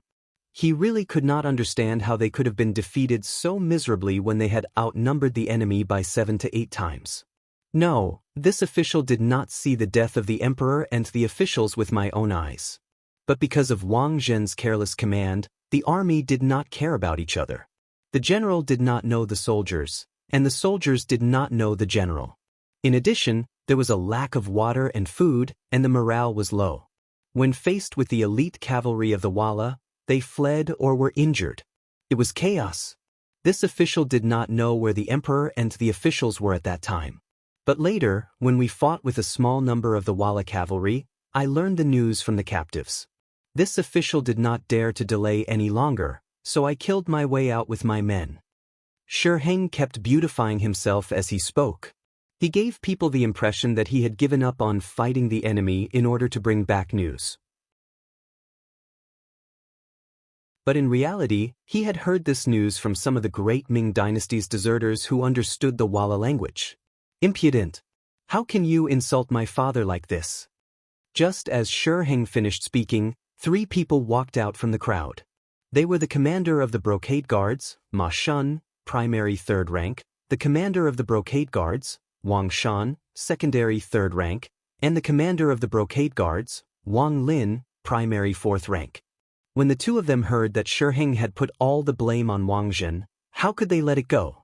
One of them was Wang Zhen's confidant, and the other was Wang Zhen's nephew. They were deeply indebted to Wang Zhen and would not allow anyone to speak ill of Wang Zhen. As soon as the 2 of them jumped out, Jin Ying, who was standing next to the throne, raised his eyebrows. He had been waiting for this moment for far too long.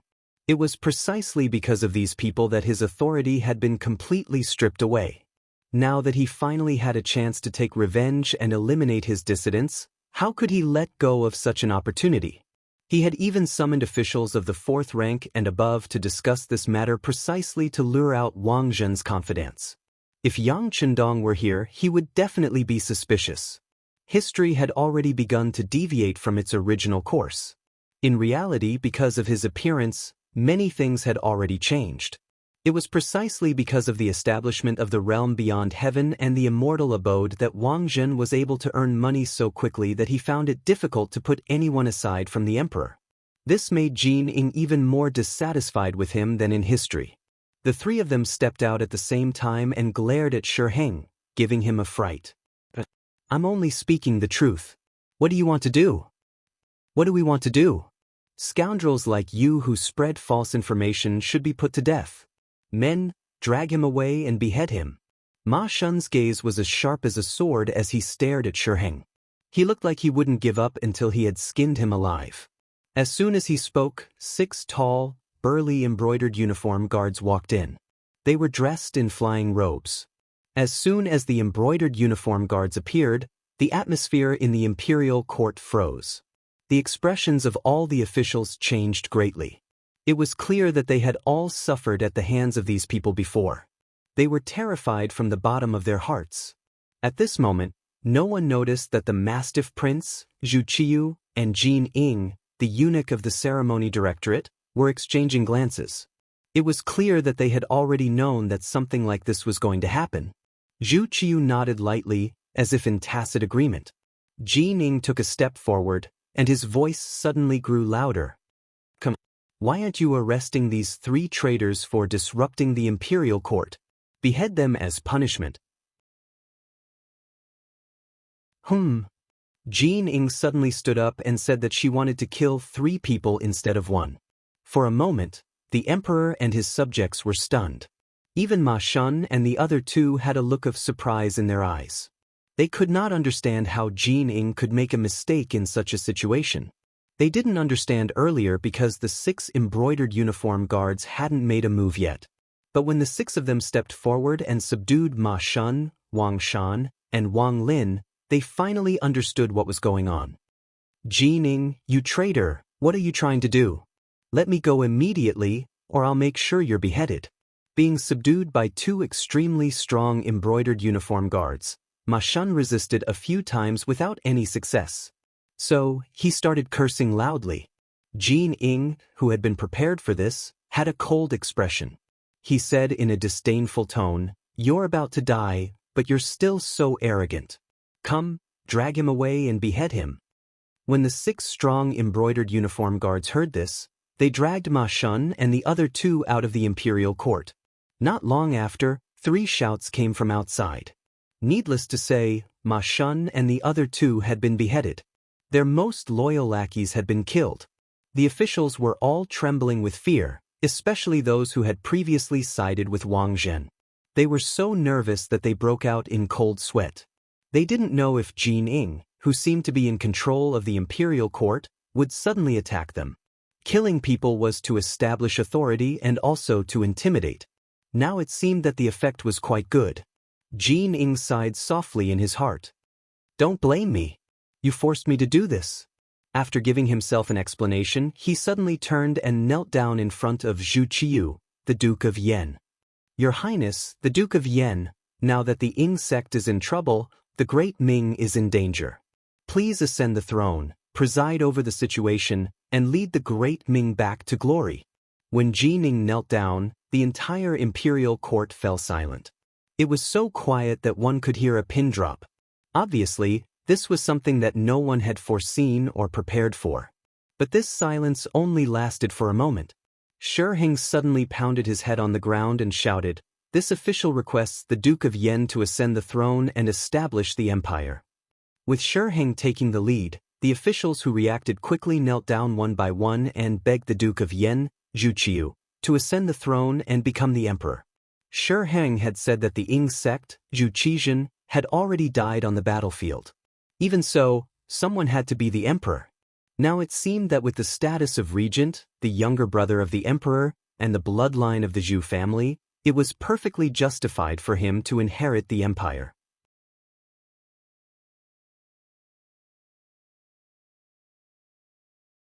Chapter 143. With the situation settled, all the officials knelt on the ground and cheered. Since ancient times, there was a saying that there were 3 requests. Zhu Qiyu immediately rejected them. After that, the officials invited him, rejected him, and invited him a 3rd time. Only then was the matter settled. Immediately, everyone and Zhu Qiyu went to see the Empress Dowager to go through the final approval process. That day, Zhu Qiyu became the emperor. Because the war was imminent, the situation was urgent. The officials knelt on the ground and recognized Zhu Qiyu as the emperor. His title was Daizong, and his name was Jingtai. He made Ingzong's son, Zhu Jianxin, later Xianzong, the crown prince. This important imperial edict was passed down by Jin Ing. Now, Jin Ing had become a powerful official like Wang Zhen during Ingzong's time. Jin Ing also received the favor of Empress Dowager's son and the new emperor. Whether it was Wang Zhen or Jin Ing, this was the result of the system and environment. The Ming dynasty was an unprecedentedly powerful dynasty. This was why the emperor dared to give power to the eunuchs. Although the eunuchs of the Ming dynasty had so much power, when the emperor really wanted to punish them, he only needed to write an imperial edict and these eunuchs would be doomed eternally. Lu Jin and Wei Zhongxin both ended up like this. Thus, the emperor was not worried about the eunuchs being disloyal. Secondly, the emperor had no choice but to use the eunuchs. The Ming dynasty officials were very powerful. At their peak, they dared to publicly criticize the emperor. Although the emperor was the son of heaven and had unparalleled power. But in front of all the officials, he was all alone. In order to break the unity of the officials, the emperor could only use the eunuchs to restrict the power of the officials.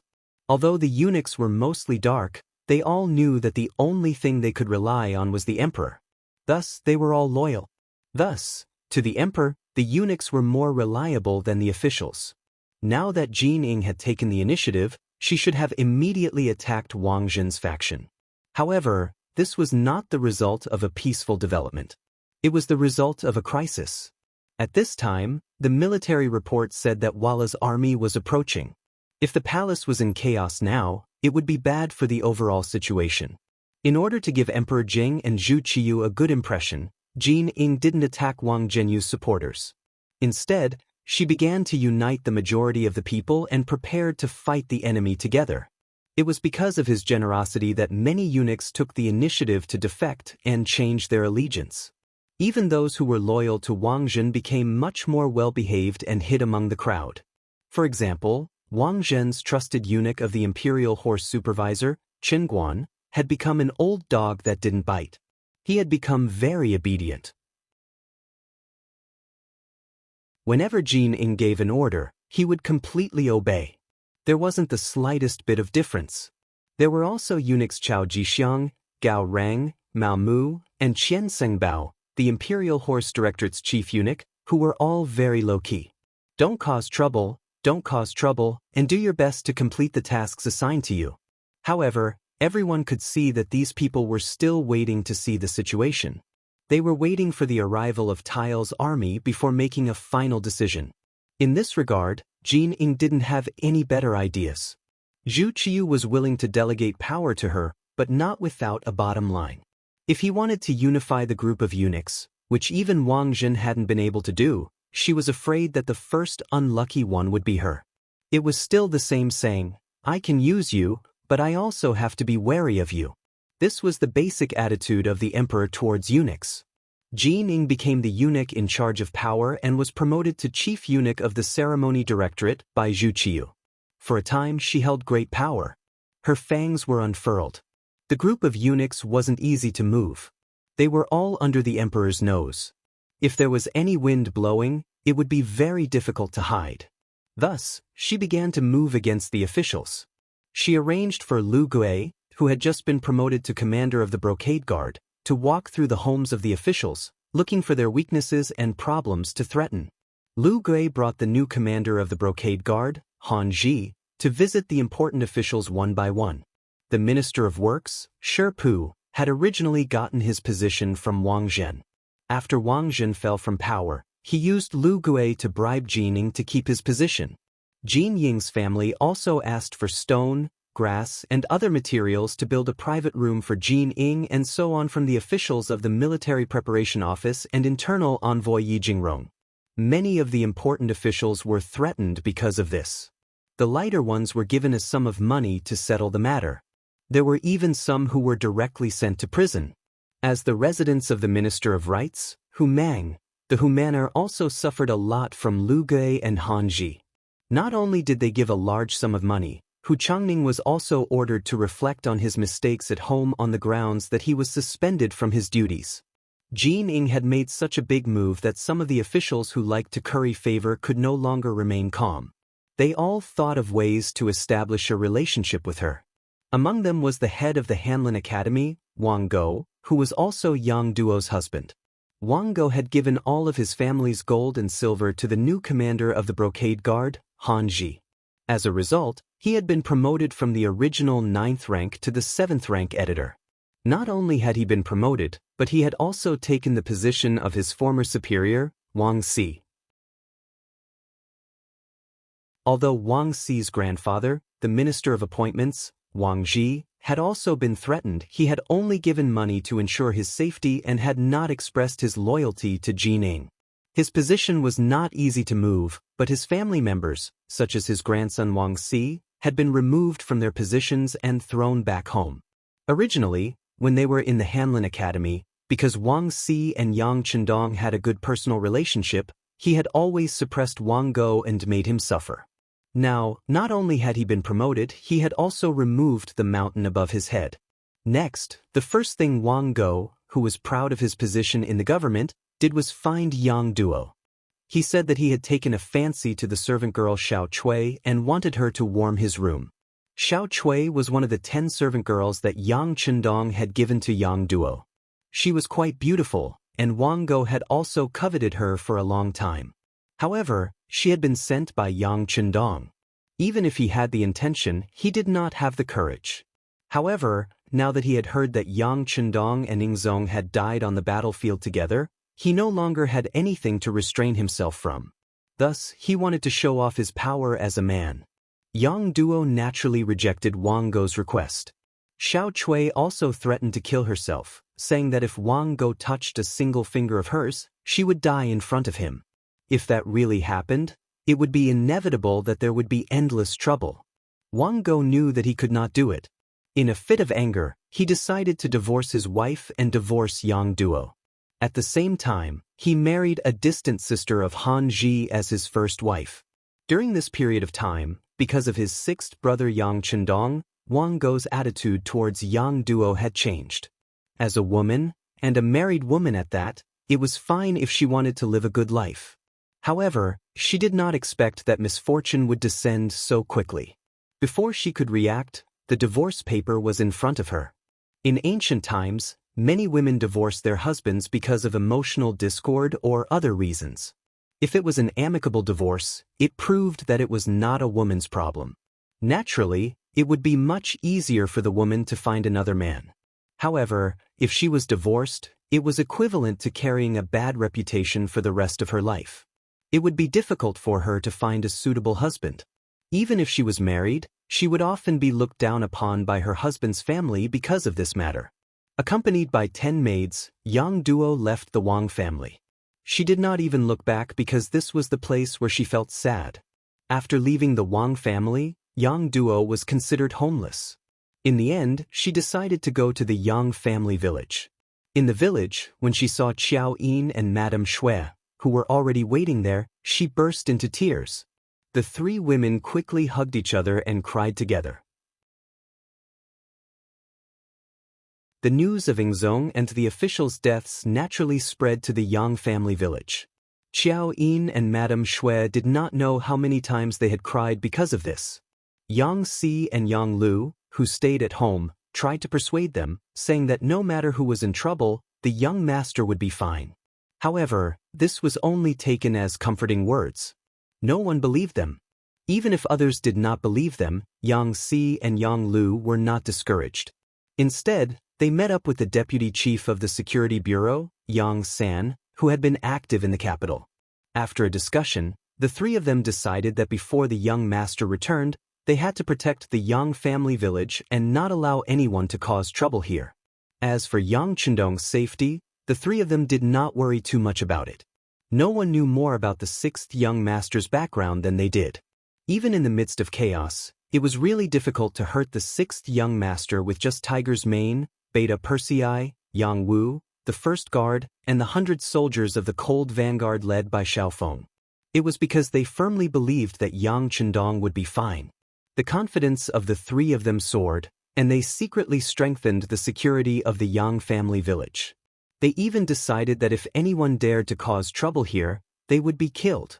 At the same time, the 3 of them also decided to temporarily give up on the business of heaven beyond heaven and the immortal abode. They would invite all the important figures in the young master's eyes back to the Yang family village for protection. It was precisely this appropriate action that left some people disappointed, but it also left some people stamping with rage. The one who was stamping with rage was a member of the Yang family. It was Yang Chendong's second brother, Yang Rang. Just like how Wang Go had donated all his money to curry favor with Jin Ing, Yang Rang had chosen to give his 6th brother's businesses, the immortal abode and heaven beyond heaven, to Jin Ing. For this reason, he first went to the palace and handed over a letter of greeting, stating his intentions. Jin Ing was currently in a position of great power. She had to wait on Zhu Qiu and curry his favor, and she also had to get rid of those who disobeyed her and deal with those who disobeyed her. He was just a trifling 6th-rank official. Wanting to see him was as difficult as ascending to the heavens. But when the eunuchs relayed Yang Rang's words, Jin Ing was tempted. The immortal abode and heaven beyond heaven were reputed to be the most profitable businesses in the capital. There were even rumors that the great Ming dynasty's tax revenue couldn't compare to the amount of money earned from these 2 businesses. Jin Ying's eyes had long since turned red with envy. This was because Yang Chendong and Wang Zhen were on good terms. Even if she wanted to get her hands on them, she couldn't find the opportunity. Now, Yang Chendong's second brother wanted to give these 2 businesses to her. This was like a meat pie falling from the sky. Jin Ing immediately summoned Yang Rang in the midst of her busy schedule. When Yang Rang saw Jin Ing, he immediately knelt, looking like a servant meeting his master. It seemed like he wanted nothing more than to be Jin Ying's dog.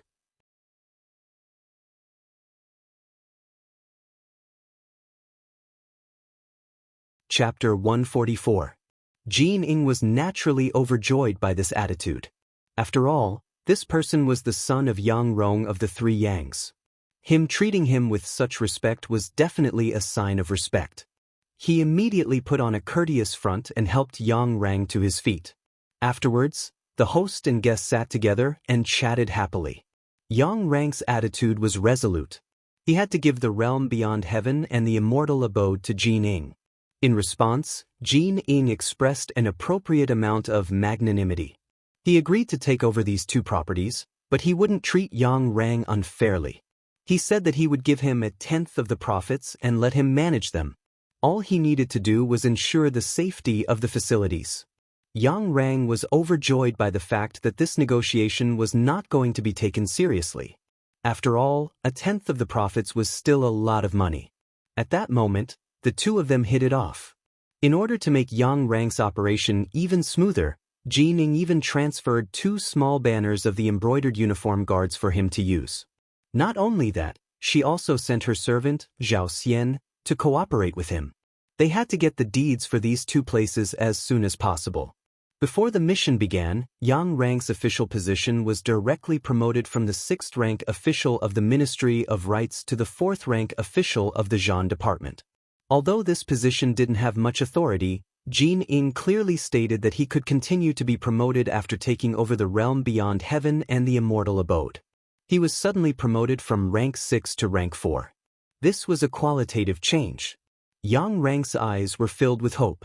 He even believed that he would have to rely on himself to develop the Yang clan. As for whether or not he'd gotten everything because he'd thrown in his lot with the eunuchs, once he succeeded, who would care about asking so many questions? After leaving the imperial palace, the group of 20 headed straight for the immortal abode. However, when they came here excitedly, they were faced with a closed door. Let's go take a look at the realm beyond heaven. Yang Rang frowned. Everyone went to the neighboring heavens beyond, but it was the same here. It was empty. They could even see the emptiness of the interior through the transparent glass. There were no goods left, not even a guard was left behind. This gave Yang Rang a bad feeling. Although news of Ing Zong's defeat had already reached the capital, the new emperor had already ascended to the throne. There weren't any businesses that had closed because of this. Perhaps he had been affected a little, but it wasn't to the extent of not doing it anymore. What's going on? Zhao Xian, Jin Ying's servant, was also agitated by the scene in front of him and asked angrily. Yang Rang hurriedly bowed and revealed a flattering smile. It's fine, it's fine. They must be too cowardly and moved all the goods back to the Yang Chendong manor. We'll go there now. Don't worry, I'm Yang Chendong's second brother and the owner of that place. No one will dare to stop me. That better be the case. Zhao Xian snorted. Even without Zhao Xian saying anything, Yang Rang knew the importance of this matter. Jin Ing was interested in the benefits that the immortal abode and the heavens beyond heaven could bring her, not these 2 properties. Without the goods and services, these 2 places were not worth much. Yang Rang's forehead was already covered in cold sweat as he hurriedly led the group of people towards the Yang manor. In the Yang manor, it was as if they were facing a great enemy. Dao Xiao, who had been hiding in the shadows, had already led a small team of 10 people to the open and found a suitable location outside the manor. They were ready to destroy the enemy. In the manor, Yang Si and Yang Lu each held a 95-style sword and kept wiping it and checking their equipment. They knew that in the chaos and with the young master not around, there would definitely be someone who had designs on the Yang manor. However, they did not know who it was. As they waited, a horse carriage entered Dao Zhao's line of sight. "For you, stop the carriage. The Yang manor is in front. Unauthorized personnel are not allowed to enter." Dao Xiao jumped out from the bushes by the road and stood in the middle of the road. This was because it was only a horse carriage and he could not see any danger. Otherwise, he would not have appeared so casually. "Stop!" The coachman shouted and stopped the carriage. Then, the coachman took off the felt hat on his head, revealing a young and valiant face. "Brother, I am Sun Chuang, a servant of minister who from the Ministry of Rights. My young lady is in the carriage." Sun Chuang. Dao Xiao knew this name. As one of the captains of the young master's guards, he naturally had to be familiar with certain situations. This was to prevent a flood from flooding the Dragon King's temple. "Yes, you know me?" Sun Chuang looked at Dao Xiao with a suspicious gaze. As a captain of the embroidered uniform guards, even if he had never seen someone before, he would still have an impression of them. For example, he was sure that he had never met the person in front of him before. Facing Sun Chuang's question, Dao Xiao did not answer. Instead, he shook his head and said, "It is not important whether I know you or not. Who is in the carriage?" Please open the curtain and take a look. For you. I have been to the Yang Manor a few times. Why have I not seen you before? When Sun Chuang heard that he was going to open the curtain, his face revealed a sullen expression. In ancient times, when a young lady went out, she would not easily show her face to outsiders. Otherwise, where would the words reserved and well-bred come from? Seeing that Sun Chuang was questioning him, Dao Xiao replied with a cold laugh. Forget it. Since you are not willing to open the curtain, please go back. After he finished speaking, he waved his hand, indicating for Sun Chuang to drive the carriage away from the Yang Manor. Wait. At this moment, a woman's voice came from the carriage. Then, the window opened, revealing Hu Yan's peerless face. However, at this moment, her face was filled with anxiety. Her face was not as rosy as before, but rather pale. Who was Hu Yan? She was Yang Chendong's future wife candidate. As one of the captains of the guards, how could Dao Xiao not know her? When he raised his head and saw that it was indeed this young lady, he immediately lowered his head and clasped his hands together. Sorry for the offense. This is a critical time. Please forgive me. You should go back quickly. After Dao Xiao knew who was in the carriage, he did not even have the courage to look at her. He no longer had the stern look he had before. Instead, he lowered his eyes and looked like a little wife who had been bullied. In Hu Yan's eyes, this performance actually caused her to unconsciously feel joy in her heart. These were the people by the Dong Shuai's side. They were always so respectful to her. They were even more respectful to her than the people in the Hu clan. Officer's son, drive the carriage. Hu Yan collected her thoughts and lowered the curtain. Then her voice rang out. Dao Xiao stepped aside to open the path behind him. When he turned around, he made a gesture that no one else could understand. However, Yang Si and Yang Lu, who were in the manor, saw it clearly. They knew that young mistress who had arrived. The door to the inner courtyard of the manor immediately opened. The carriage continued to move as usual. In the carriage, Xiao Qing hugged Hu Yan's arm tightly and said with a worried tone, "Young lady, we just left the Hu clan like this. Will Master be angry if he finds out?" "So what if he's angry? I was born to be the Dong Shuai's woman and die to be his ghost. If he wants me to go back, he can only do it as a corpse," Hu Yan said with a determined expression. Ever since Shi Heng returned to the capital and news of Ying Zong and the hundreds of officials dying in battle spread, Hu Yan had shed countless tears. When she could no longer cry, she made a bold decision. She came to the Yang clan manor and lived here as Yang Chendong's wife. The two of them did not go through any ceremony. They did not even make any basic promises. When Yang Chendong left the capital, he did not even say goodbye. Logically speaking, when Hu Yan married someone else, she would not make any moral mistakes. However, she still made this decision. From this, it could be seen that she really liked Yang Chendong. She did not covet his ability to earn money and wanted to become a rich wife. In front of Xiao Qing, she expressed her attitude once again. Hu Yan thought of Sun Chuang and asked with a concerned tone, "Xiao Qing, you asked Officer's son to send us out this time. Have you made plans for the future?" "I have."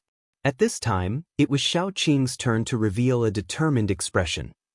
"I have already talked to him. In the future, we will follow Mississippi. As for whether Master will punish us or not, we will accept whatever the result is." This "he" was naturally referring to Sun Chuang. It was also because of love that Sun Chuang promised Xiao Qing to help her leave the Hu clan and come to the Yang clan manor. This was the result of love. However, at that time, this kind of love was not looked favorably upon. Sun Chuang also had another identity. He was the officer of the embroidered uniform guards and Hu Changning's personal servant. Based on the fact that he had a private relationship with Xiao Qing without his master's permission, even if he was killed at that time, no one would say anything. Xiao Qing's complexion was not very good. Although her words were very firm, her whole body seemed to be trembling. It could be seen that she was afraid. Hu Yan patted the back of her hand and said, "Xiao Qing, don't be afraid. Miss is here. If father punishes you, I will take responsibility." Mississippi, the touched Xiao Qing was about to cry. She was not moved because Hu Yan was standing up for her. In fact, if something really happened as a miss, she could not help much. She was moved because Hu Yan's feelings for her were not like that of a servant girl, but like a sister. The two were hugging each other when the inner gate of the Yang clan manor opened. Xiao Yin, Madame Shui, and Yang Duo, who had heard the news, came out to welcome them. Madame Xiang was also in the backyard. Seeing these people coming out, her eyes were full of envy. Cui Na saw it clearly. What? Sister, are you envious? I'm envious, Lady Xiang replied without any hesitation. Even if Dong Shui can't come back, or even if he is dead, do you still envy them? You know, you are now a good girl and a virgin. If you want to marry in the future, you will not suffer too much. Cui Na knew that Madame Xiang liked the sixth young master, but had not been accepted. At that time, she felt injustice for her. Why could other people become Dong Shui's woman? What was the difference between Madame Xiang's appearance and figure?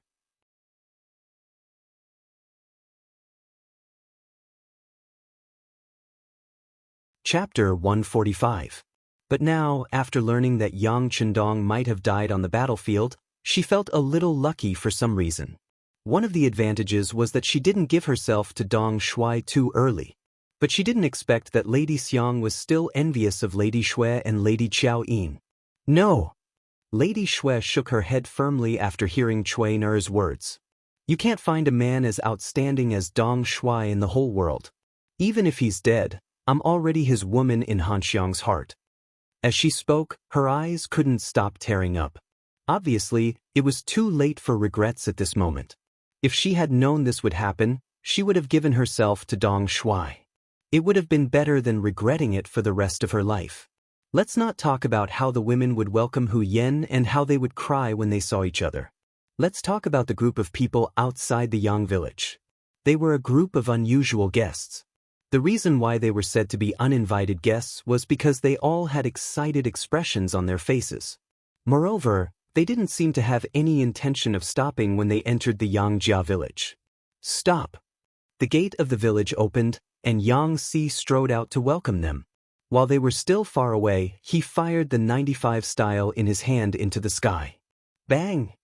The crisp sound immediately shocked the group from afar. Then, the sound of horses reining in their horses sounded one after another. From this point alone, it could be seen that people were afraid of death, especially those who seemed to be awe-inspiring. They often cherished their lives more and were the most timid. Yang Rang and Zhao Xian were riding at the front. The sudden gunshot really frightened them. They reined in their horses in a hurry and almost lost control of their bodies and fell from their horses.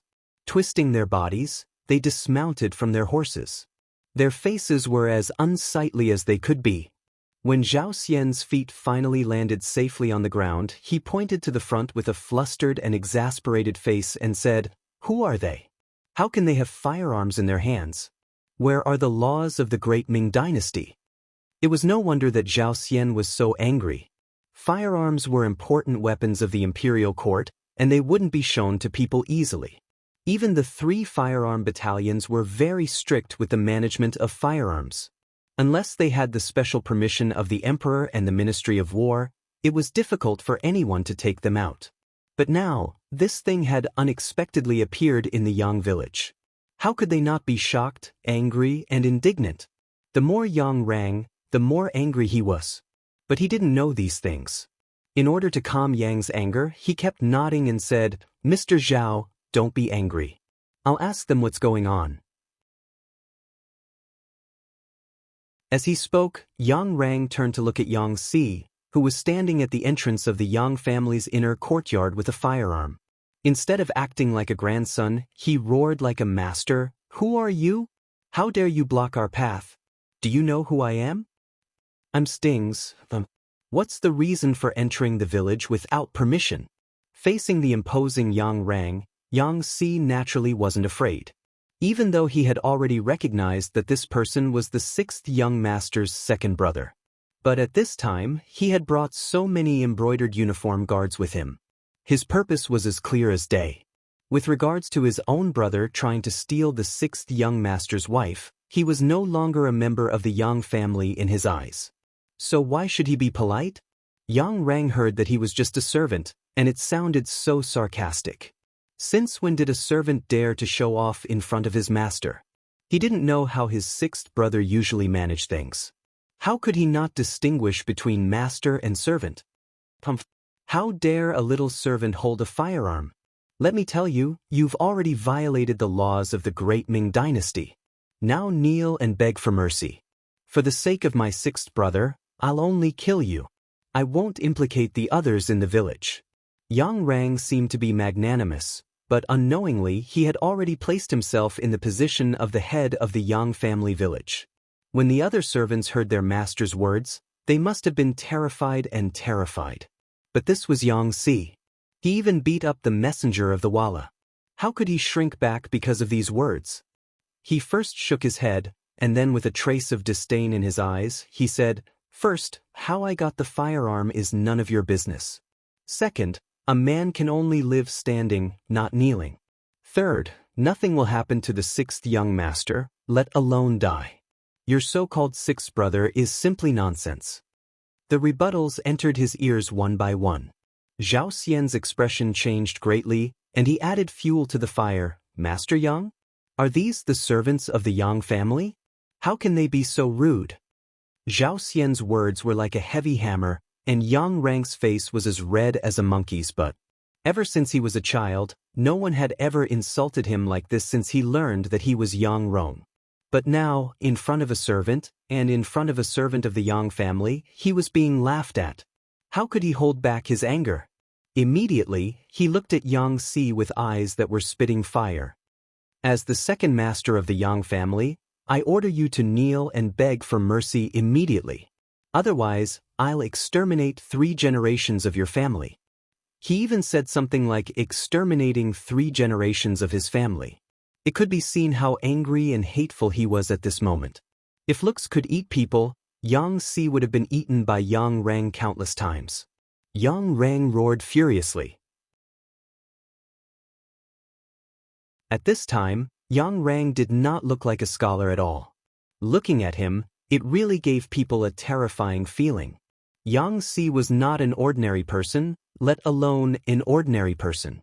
If shouting could make him submit, then Yang Chendong's previous hellish training would really be useless. At this moment, he was completely unfazed by Yang Rang's towering rage. He was still as calm and collected as ever, as if these words were not directed at him.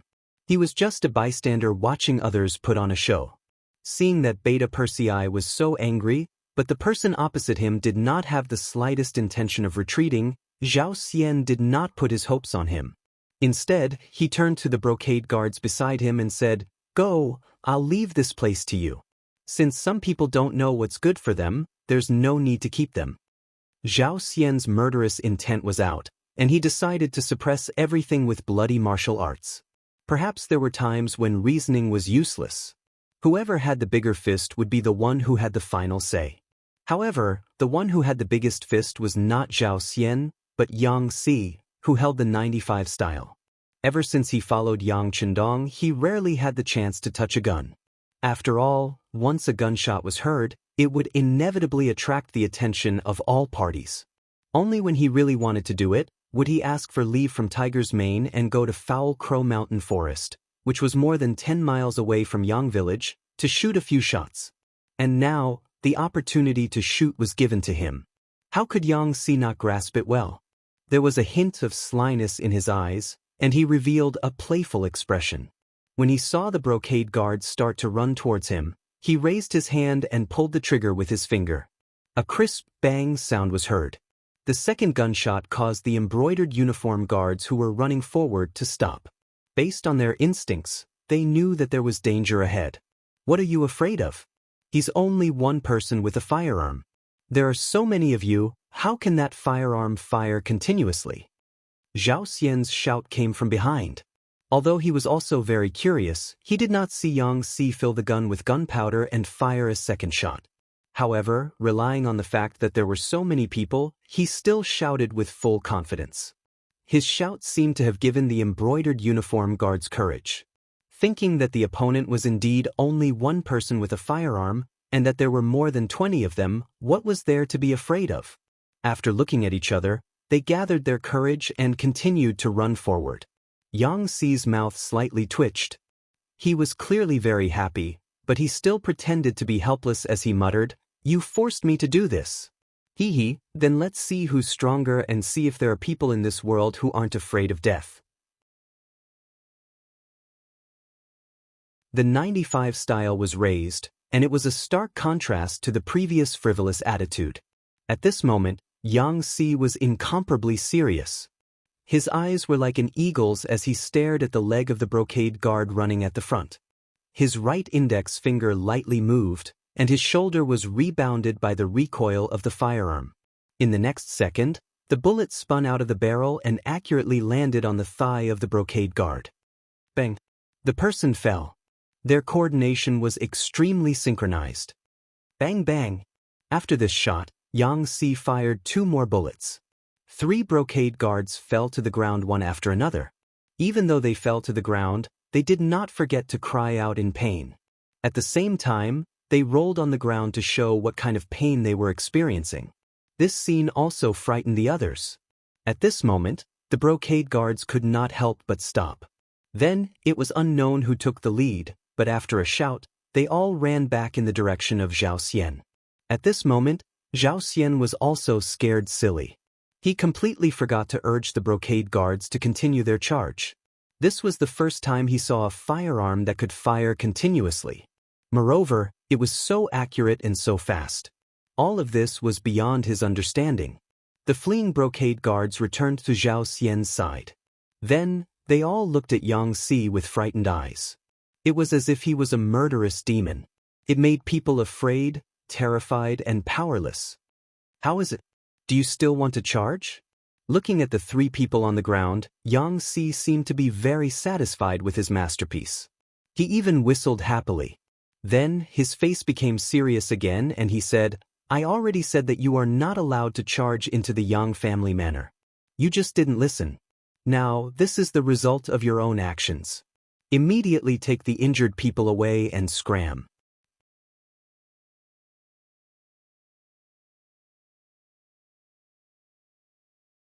Chapter 146. Yang Xi raised his hand and fired again. The bullet hit the back of Zhao Xian's saber, and the powerful force sent the saber flying. This shot also completely woke Zhao Xian up. He was so scared that he knelt on the ground with a plop. At the same time, his whole body was trembling. Taking a closer look, his crotch was wet. This was what people called peeing. There was a distance of 60 steps. Not only could the firearm hit, but it also hit with such precision. This made the other embroidered uniform guards completely deflate. At the same time, they finally knew what kind of person they were facing. Just now, they wanted to win with numbers. If it wasn't for this person showing mercy, they didn't know if any of them would be able to return alive. What are you looking at? Why aren't you taking the injured people away? Do you want to see them die? Yang Xi saw that the enemy had been scared out of their wits and let out a fierce roar. This roar gave all the embroidered uniform guards a big fright. At the same time, it made them run forward again. They picked up their 3 injured companions who were still rolling on the ground and retreated. The shot that hit the saber completely extinguished Zhao Xian's arrogance. No one would have thought that when he finally left, he would actually bow and smile as he retreated step by step. Perhaps he had done too many bad things and was worried that Yang Xi would suddenly appear behind him and take his life. When the group came, they were aggressive. But when they left, they were dejected, creating a sharp contrast. Only when they were some distance away from the Yangjia Manor's gate did Zhao Xian and the other embroidered uniform guards sit on the ground with a plop, gasping for breath. Thinking back to the scene just now, it was like taking a trip to the gates of hell. To be able to return alive, it was the accumulated merit of their ancestors. Who knew how long they had been gasping for? After finally calming down, Yang Rang asked Zhao Xian with lingering fear, "Mr. Zhao, what should we do next? He has such a powerful firearm in his hand. It seems that we won't be a match for him. Why don't we bring more people? Like you said, they only have 1 firearm. We have more people. As long as we rush in front of them, victory will be ours." "Forget it. There is something fishy about this matter. I have to report it to eunuch before making a decision. Zhao Xian shook his head. He saw how powerful the 9-5 was, and because of this, he became greedy. He thought about how powerful such a good firearm would be if he could get his hands on it. At that time, if anyone was dissatisfied with him, he would just raise his head and shoot them. No matter how powerful a person was, they would not be a match for this thing. Zhao Xian had the thought of pocketing for himself, so he naturally would not let others know. In order to appease Yang Rang, he deliberately said, "Master Beta Persei, you can go back first. I will report everything that happened to my father-in-law. You just have to wait for the news." Yang Rang did not doubt him. After all, Zhao Xian was Jin Ying's servant. They had a close relationship. Since Zhao Xian had said so, he could only choose to believe him. The two parted ways after entering the outer city of the capital. Zhao Xian did indeed go to see his master, Jin Ying, but he did not tell her what had happened. He only said that because they had suffered a defeat, the people of the immortal abode were extremely afraid. They needed some time to calm down before they could do business as usual and earn money again. He would follow up on this matter. Perhaps Jin Ying trusted her servant Zhao Xian completely, or perhaps it was because she had too much work to do. In any case, she believed his words and did not ask any further questions. After leaving, Zhao Xian immediately began to search for some ruffians in the city. There was no lack of desperados among these people. As long as they were given enough money and benefits, there was nothing they did not dare to do. In just 2 days, Zhao Xian had gathered a group of nearly 50 people. After promising that if they went to the Yang family manor to retrieve something, each person would receive 100 taels of silver, these people all followed his lead and were willing to listen to his arrangements. In order to achieve a surefire success, Zhao Xian decided to take action at night. That afternoon, he led these people out of the southern part of the city to make preparations for the operation at night. Just when he thought that no one knew what he was doing, and was even thinking of offering the weapon to his master, Jin Ying, the benefits he would receive would not be small. The people of the security bureau had been watching his every move for the past few days. As soon as they left the city gates, the news was reported to the deputy director, Yang San. As the deputy director, he was actually the leader of the security bureau. After training, Yang San had become much more mature, both mentally and mentally. As soon as he received the news, he quickly analyzed that this was a sign that Zhao Xian was about to make a move. After injuring the 3 embroidered uniform guards, the Yang clan manor had entered a state of emergency. They had even prepared for a large group of embroidered uniform guards to attack the manor. Under Yang San, Yang Si, and Yang Lu's joint plan, they even prepared a rocket launcher, a highly destructive weapon just in case. Unexpectedly, for the past 2 days, it had been very peaceful outside the manor. After investigation, they found out that Zhao Xian had other plans. He probably did not report the situation truthfully to his master, Jin Ying. This could be seen from the fact that he had privately spent a lot of money to move the 3 injured embroidered uniform guards together for treatment. He wanted to hide something and wanted to play a big game of chess. But what did he want to do? Yang San and the others were only suspicious. All they did was send people to keep an eye on him. Now that there was finally news, as the deputy director, he slapped his thigh and said, "This Zhao Xian's appetite is not small. He wants to destroy the Yang clan manor privately, but he doesn't know how much weight he has." Yang San was really angry. He had clearly seen the power of firearms, but he still wanted to bring 50 people to attack the manor. How bold was he? He must have thought that the Yang clan manor only had one such advanced and powerful firearm. It must be so. Even though his thoughts were so childish, he still dared to have such ambition. Such a person could not be left alive. Yang San immediately made the decision to take the initiative to attack and get rid of Zhao Xian and his group. He also hurriedly sent his suggestion to Yang Si and Yang Lu. 60 miles northeast of Shangshiyuzhou, a group of people was resting in the mountains. In order to prevent others from discovering their tracks, they did not even dare to start a fire. In the mountains, from a high vantage point, one could see the official road and the majestic Zijing Pass not far away. Naturally, they saw the Wala army knocking on the pass. Why are there enemies here? Could it be that our great Ming has fallen into the hands of the enemy? In the crowd, Zhu Qizhen, who was wearing a tiger's armor, looked very miserable with his hair disheveled. At this moment, when he saw the Wala army that was breaking through the pass, there was a hint of fear and worry between his brows. Ever since he was saved by Yang Chendong, Zhu Qizhen's courage had become much smaller. Along the way, he encountered a few small Wala teams.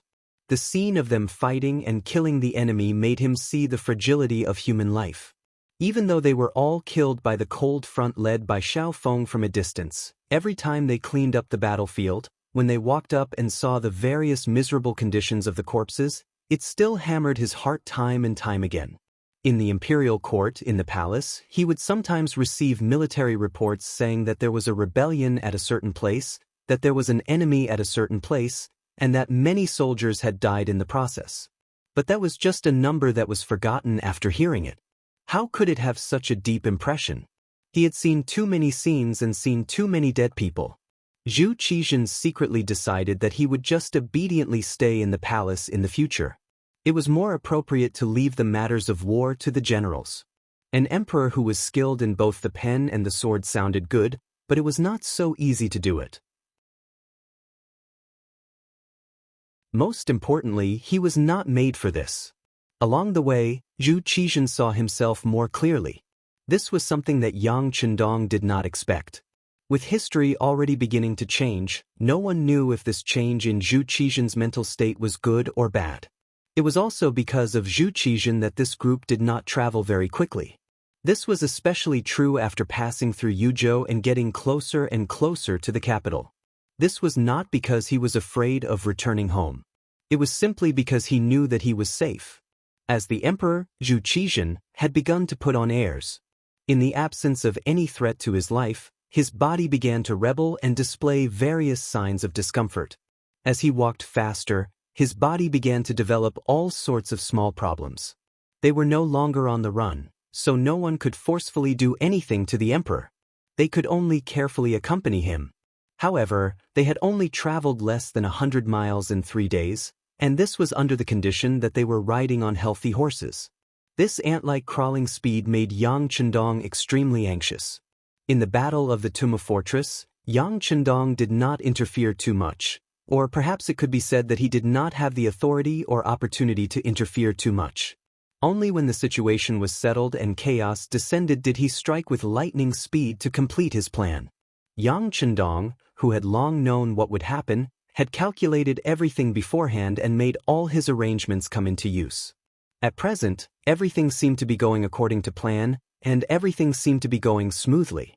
But Zhu Qizhen's speed was truly beyond his expectations. If this continued, it would take at least 7 or 8 days, perhaps even longer, to reach the capital. He had always been worried about the safety of the people in the Yang clan manor, so he decided that he could not wait any longer.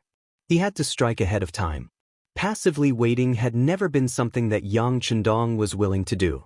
Even though the Yang clan manor had Yang Si, Yang Lu, Dao Xiao, and the others, as well as the Phantom Sniper Squad in the shadows, they were still a force to be reckoned with. With these people, unless an army invaded, ordinary attacks would not be able to harm them. But there was always an exception. History had long ago proven that unexpected things would happen from time to time. In order to avoid the possibility of an accident, he needed to return to the capital as quickly as possible.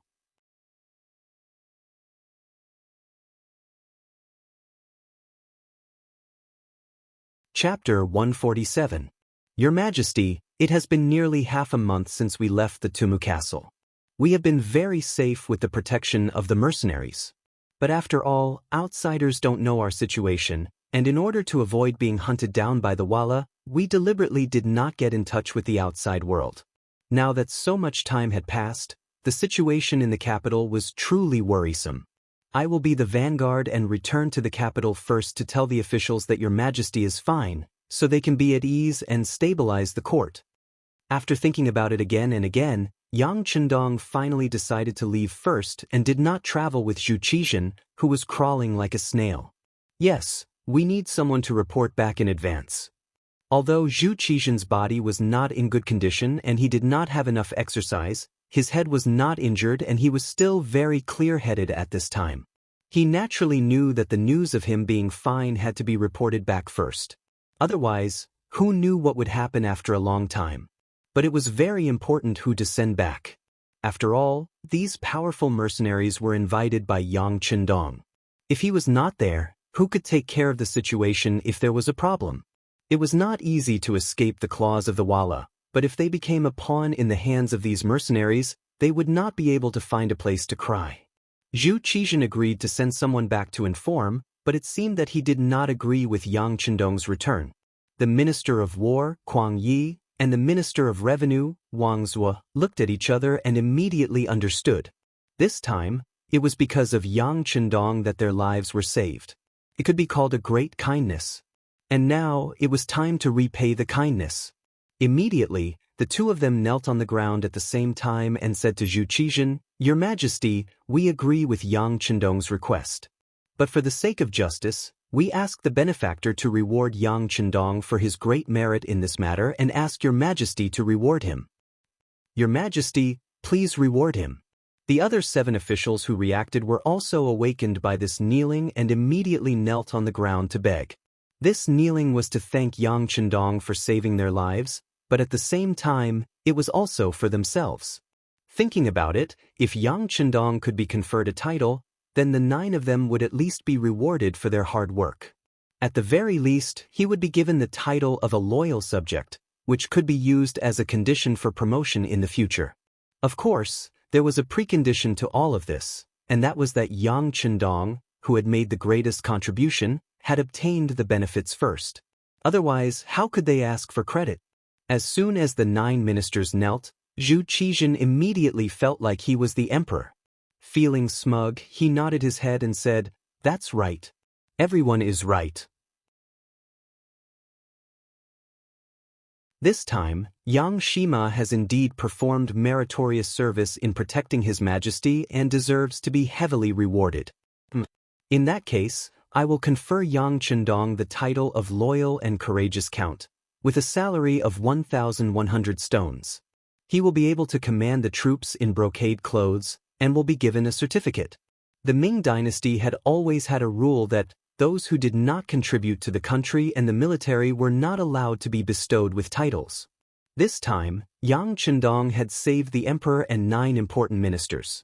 This was definitely a military merit, and he deserved this title. "Thank you, Your Majesty." After receiving the reward, Yang Qindong immediately knelt down to thank the emperor. "Your Majesty is wise."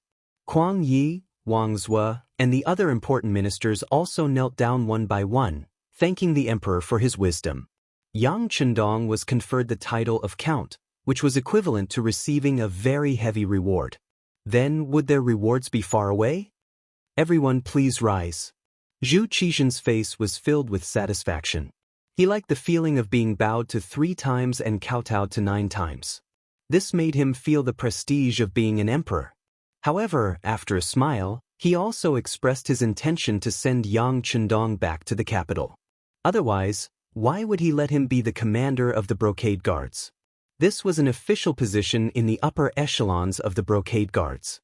With this status, it would be much more convenient for him to move about the capital. With the title of Count, Yang Qindong was no longer the Crown Prince's steed, but the Count of Loyalty and Courage. At this moment, he stood up and once more requested that he return to the capital first to make arrangements. "Okay, we approve. Count of Loyalty and Courage, which minister do you need to go with you?" After making his decision, Zhu Qizhen began to consider who to send into the capital.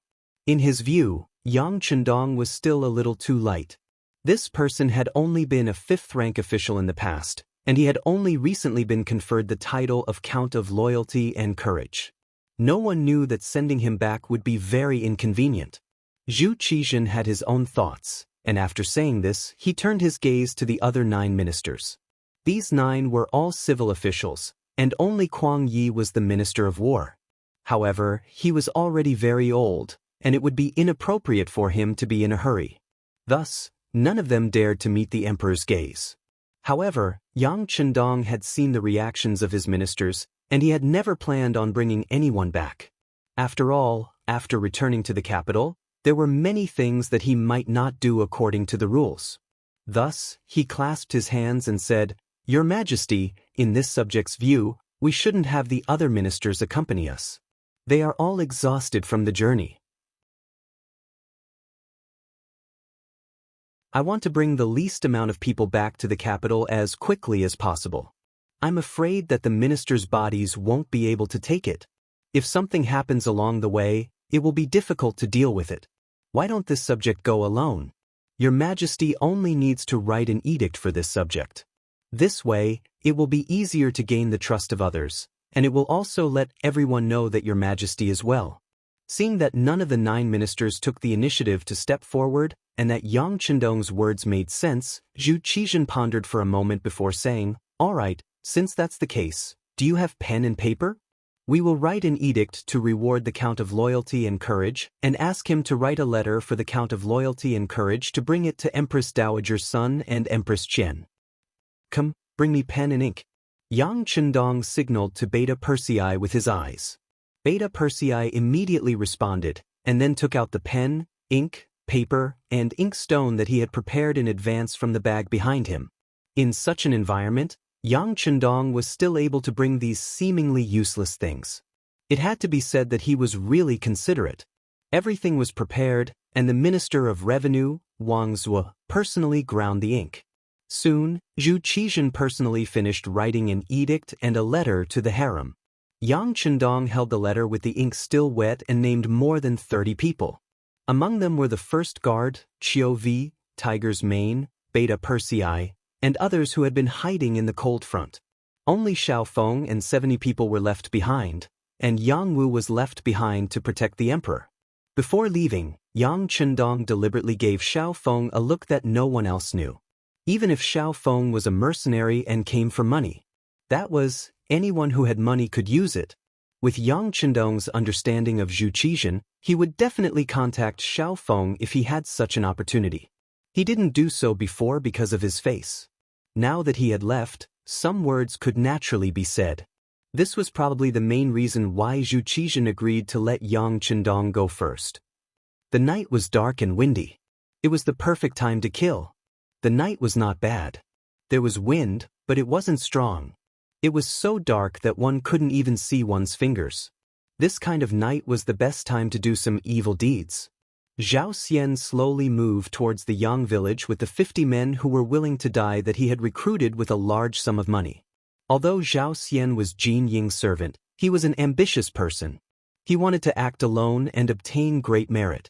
Once he obtained the firearm that could fire continuously and accurately, he would be able to present it to his master, Jin Ying. It would only be a matter of time before he would be blessed with great fortune. He naturally had his reasons for not reporting this to his superiors and not mobilizing a large number of embroidered uniform guards. Firstly, he was afraid that the merit would be divided. Secondly, he was worried that if too many people appeared and caused too much of a commotion, the other party would eventually destroy the exquisite firearm. If that was the case, there was no need to mobilize a large force just to destroy Yang village without their master, Yang Chendong. With the idea of obtaining great merit, Zhao Xian and the 50 people moved toward Yang village in the dark night. As they moved forward, they didn't pay much attention to concealment and formation. After all, they were at least 10 li away from Yang village. The night was so dark that they couldn't think of any reason for them to be discovered or be in danger.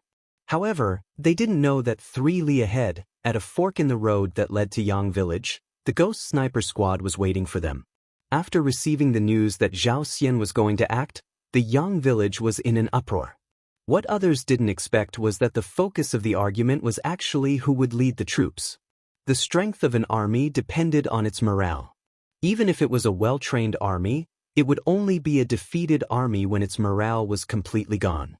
Previously, there was no lack of elite troops from the Ming dynasty in the Tumu castle. Many of them were even left behind by the Ming dynasty's Emperor Zhu Di. However, after losing their morale, weren't they still unable to withstand a single blow? Not to mention how hard the Yangtze's new army trained and the price they had to pay to become a qualified cold vanguard. In terms of morale, no one could compare. Among them, the fiercest were the Second Guard's Captain Dao Xiao and the Ghost Sniper Squad's Captain Bai Zhuo. The two of them led a team of 10 and 20 people respectively. In Yang Chendong's eyes, they were the elites of the elites. They were two sharp fists. Now that there was a mission, these two fists wanted to attack. They wanted to obtain merit and perform better. However, in the end, the one who won was Captain Bai Zhuo. It was not for anything else but because before Yang Chendong left, he had said that he had some secret things to do. The first was the Ghost Sniper Squad. This was because this was a hidden army that could attack the enemy from a long distance and not be discovered. The so-called hidden army referred to the fact that they could achieve the goal of being invisible to a certain extent. Before others could discover them, they would be eliminated.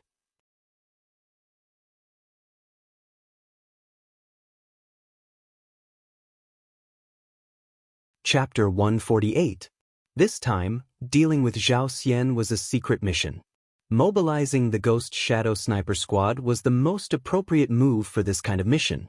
When Bai Zhuo mentioned the sixth young master's message, Dao Xiao had no choice but to lower his head. The advantage of the guards was in their defense. They could even block bullets for their master in times of danger. Loyalty was a must. However, they did not have the ability to wipe out the enemy in an instant. The equipment in their hands made it very difficult for them to accomplish this goal. In the end, Bai Zhuo won the mission and Yang Lu followed to supervise the completion of the mission. The final result still required him to personally report to Yang Chendong. This was one of the privileges of a servant. This was the meaning of the phrase, a seventh-rank official in front of the Prime Minister. After receiving the mission, Bai Zhuo left in high spirits. Not long after, he brought his 20 team members and Yang Lu, a total of 22 people, to the fork in the road. According to their previous discussion, even if Zhao Xian and the others appeared here, as long as their goal was not in the direction of Yangjia village, they should not touch him. After all, the sixth young master was not here. It was better to avoid unnecessary trouble. In other words, although Bai Zhuo had made preparations, the final choice was still in Zhao Xian's hands. As long as he was not greedy, death could still be avoided. However, since Zhao Xian had seen the power of the new firearms and had made preparations for a few days, how could he not make a move on Yangjia village? Therefore, when Zhao Xian led more than 50 people to the fork in the road, he did not hesitate at all and chose the direction that led to the Yang village. The moment they took the first step, they were destined to meet a tragic end. In order to complete this mission, Bai Zhuo had brought the most advanced weapons and equipment. Needless to say, the sniper rifle had a shooting range of up to 2 kilometers. At the same time, it was equipped with extremely advanced night vision goggles, which ensured that the light in the field of vision was not too different from the light in the day. It was still possible to see every movement of the target clearly, and even every hair on their body. Under these conditions, one could imagine what awaited Zhao Xian and the others. The silhouettes of Zhao Xian and the others appeared clearly in the scope. These men in black seemed to be using the darkness of the night to disguise themselves, but in fact, every movement was magnified and could be seen clearly. Even the slight change in their eyes could be seen clearly. Ready, 3, 2, fire. As the captain, Bai Zhuo was very calm at this time. Unlike the other teammates, he didn't need a spotter. Even though Yang Lu was crawling beside him, he was only here to observe the situation and wouldn't help anyone. Bai Zhuo didn't need a spotter. He was still comparable to any group of subordinates. When he gave the order to shoot, according to the attack plan, the men in black walking in the last row became the first targets to be shot. Swish, swish, swish, swish.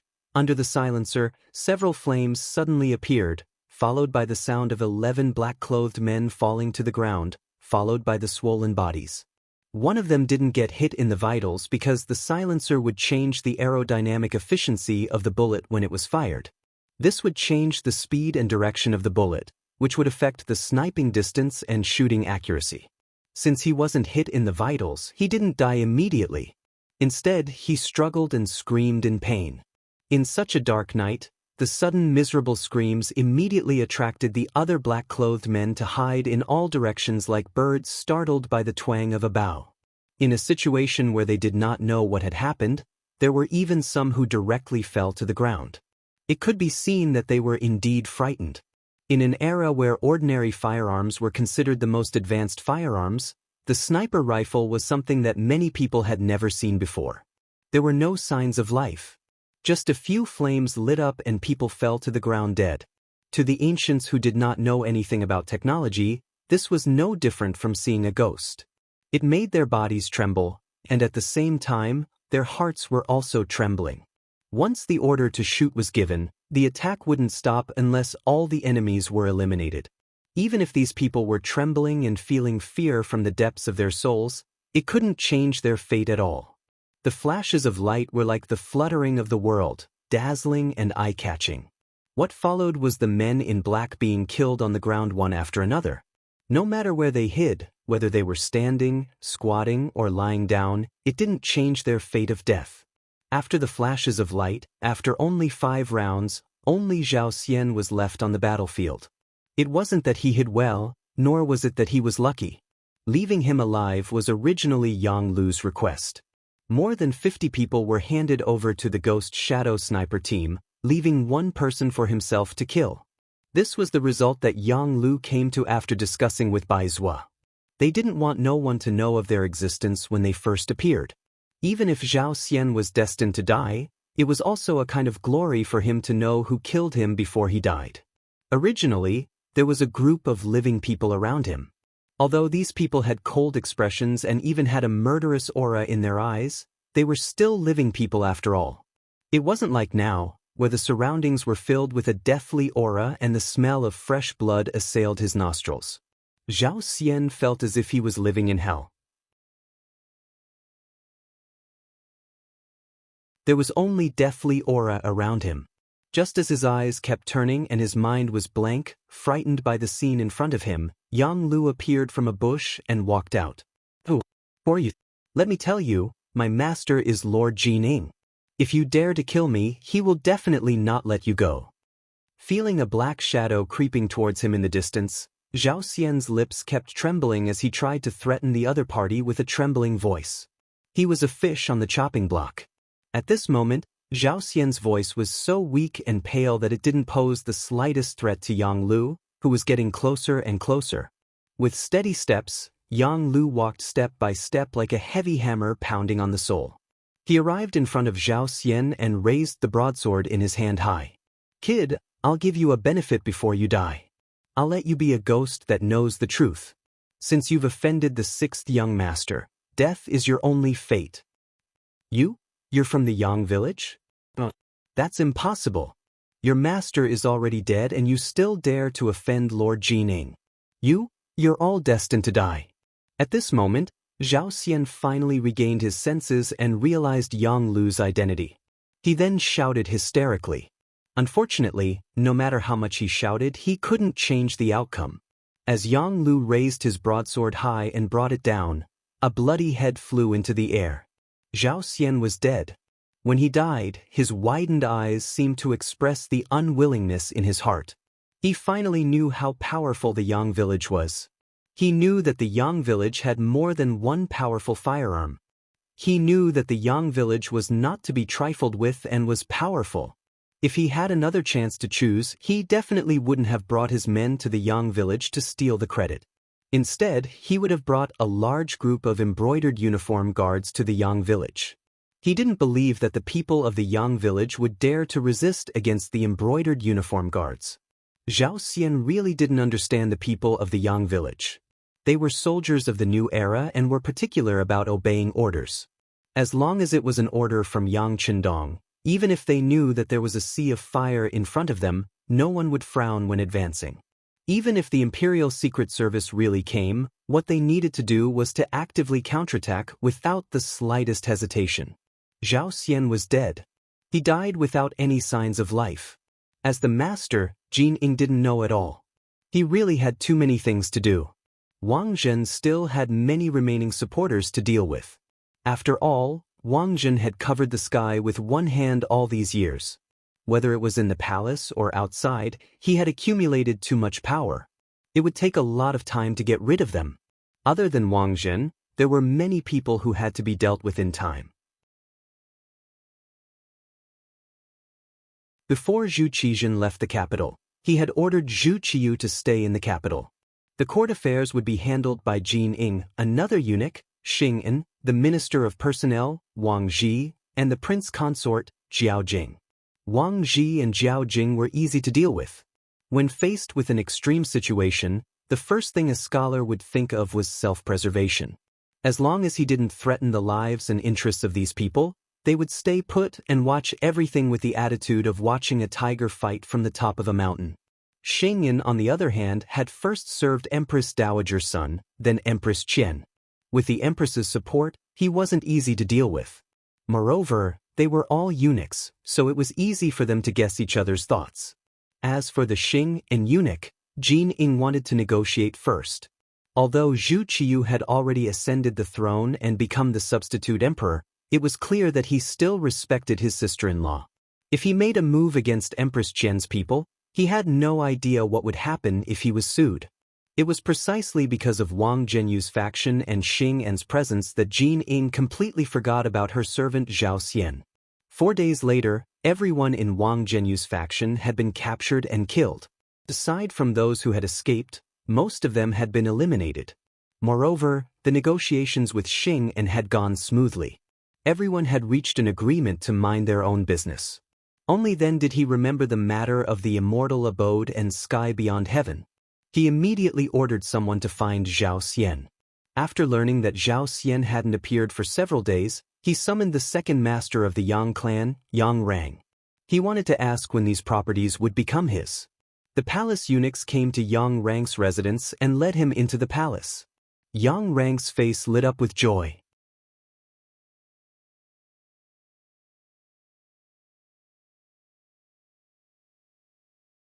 Chapter 149. He did not know that Zhao Xian had already gone to hell. He thought that he had succeeded and that Jin Ying was going to reward him. He did not forget that the eunuch in charge had said that there would be more benefits for him. He was still looking forward to being promoted and getting rich. Yang Rang came to the palace with a trace of anticipation and excitement. The moment he saw Jin Ying, he knelt on the ground without any bottom line and kept saying auspicious things about Jin Ying. "All right, Lord Yang, please get up." A satisfied smile hung on Jin Ying's face. What he loved the most was to see those high and mighty so-called pillars of the country, the aristocratic families, kneel down and salute him. It gave him a great sense of accomplishment. Yang Rang thanked him profusely and stood up again. Then, he stood there respectfully with a bashful smile on his face. "Lord Yang, this time I called you here to ask you, do you know where Zhao Xian is now? And what happened when you went to the Yang village that day?" Jin Ying's question made Yang Rang's heart tremble. He had thought that the matter had been resolved. Unexpectedly, it was not the case at all. Zhao Xian had actually disappeared. For a moment, while he was surprised, he recounted everything that had happened at the Yang village that day. At first, Jin Ying listened carefully. However, the more he listened, the more complicated his expression became. As the master, he knew very well what kind of person Zhao Xian was. He was a person who rejoiced in grandiose achievements.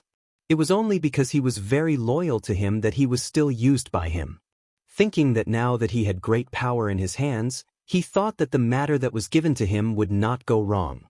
However, he had never imagined that things would turn out like this.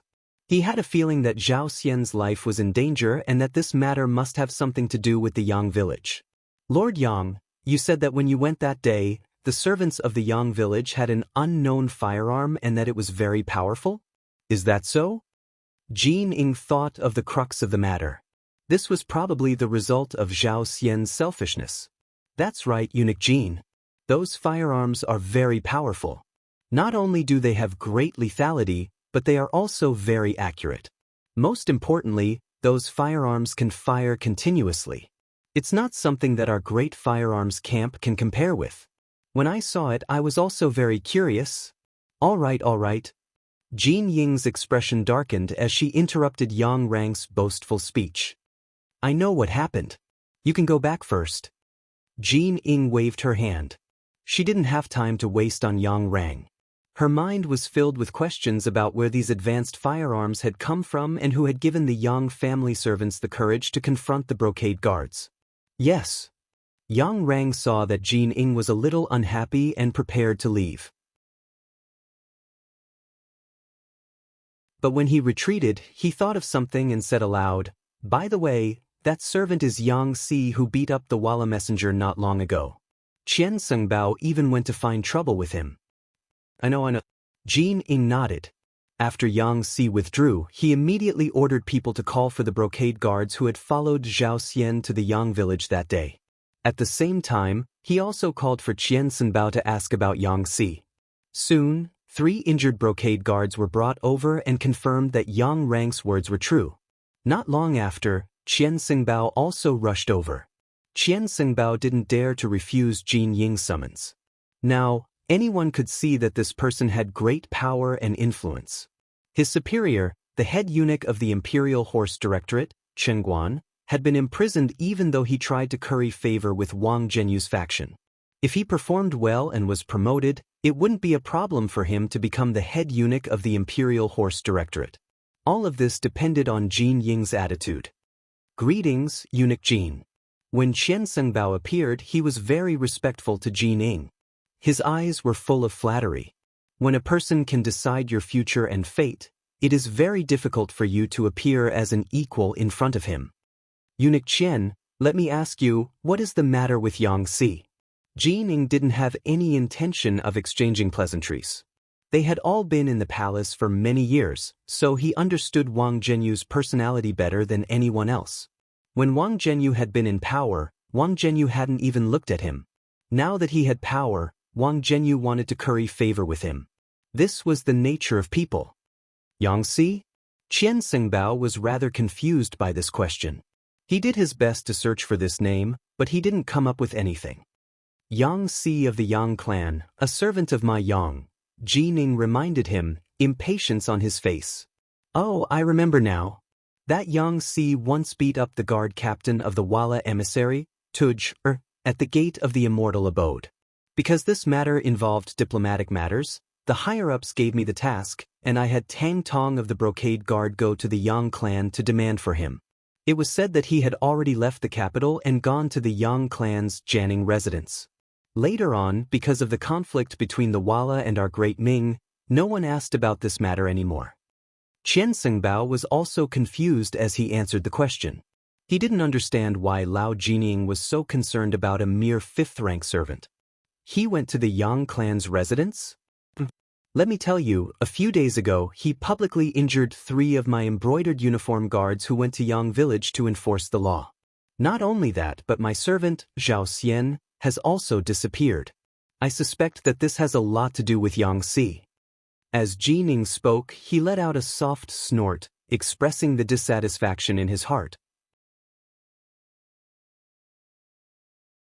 Something like that happened? Qian Sengbao had truly been shocked by this matter. Putting aside the fact that no one in the world dared to openly oppose the brocade guard, just the disappearance of Jean Ying's servant was a major matter. Based on this, the Yang village was doomed this time. After knowing Jean Ying's intentions, Qian Sengbao understood what he had to do next. He immediately took the initiative and said, "Don't worry, Eunuch Jean. I will bring some people to the Yang clan and bring the criminal over. At the same time, I will search the place to see if I can find Zhao Xian's whereabouts." Very good. Seeing that Qian Sengbao understood his intentions, Jean Ying's expression eased. "Go ahead, but you must be vigilant. There is news that the other party has a new type of firearm with great destructive power. You must bring more people with you. Also, bring Mao Mu with you." In the past, when Wang Zhen communicated with the Yang clan, he relied on this person. Let him reason things out first. It's best not to make a move if possible. Of course, Jean Ying wasn't someone who bemoaned the state of the universe and pitted the fate of mankind. He didn't have the slightest intention of being soft-hearted when it came to the lives of the Yang clan people. He was worried that the advanced firearm would be destroyed, so he wanted to use the method of peace talks to resolve the matter. Qian Sengbao left after receiving his orders. As he instructed someone to find Tang Tong, Qian Hu, and have him wait outside the palace with his men, he walked straight to where Mao Mu was resting. Mao Mu was the last-ranked eunuch in the ceremony directorate. Previously, he had been living a very glorious life, but now he was like a rat on the street, hated by everyone.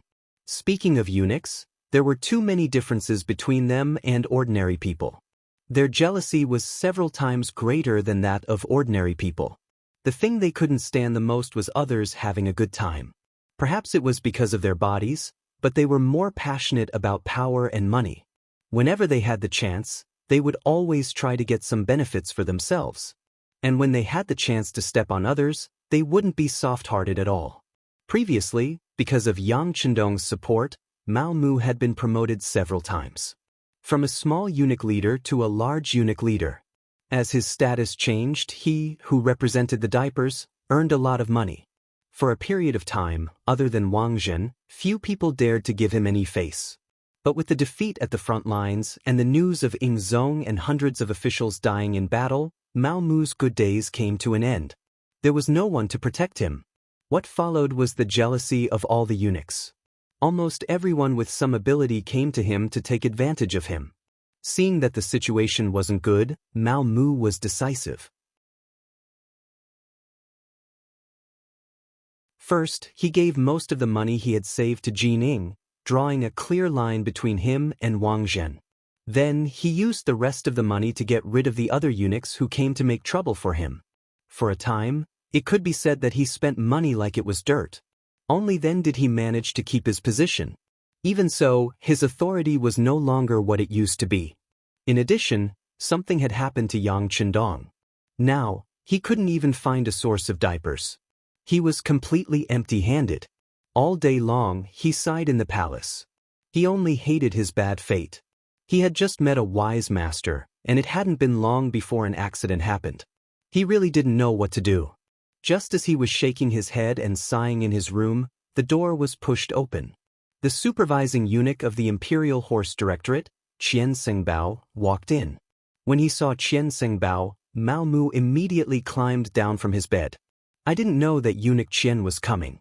Please forgive me for not coming out to meet you. Looking at the awe-inspiring Mao Mu 10 days ago, seeing him being so respectful now, Qian Sengbao was very pleased. Eunuch Mao, Eunuch Jin has an errand for us to do. Pack up and come with me. But as Mao Mu spoke, he turned and opened a cabinet at the head of his bed. He took out 200 taels of silver and handed it to Qian Sengbao. Eunuch Qian, this is the last of my wealth. Although it isn't much, it is a token of my sincerity. Please accept it. 200 taels of silver really wasn't much. At least, it wasn't enough to get rid of the second-in-command of the Imperial Horse Directorate. However, Mao Mu really didn't have any more money. Qian Sengbao naturally wouldn't believe such words. But because Jin Ying was still waiting for his news, time was of the essence. He decided that after dealing with the matter at hand, he would properly interrogate Mao Mu. He wasn't someone who could be beaten with just 200 taels of silver.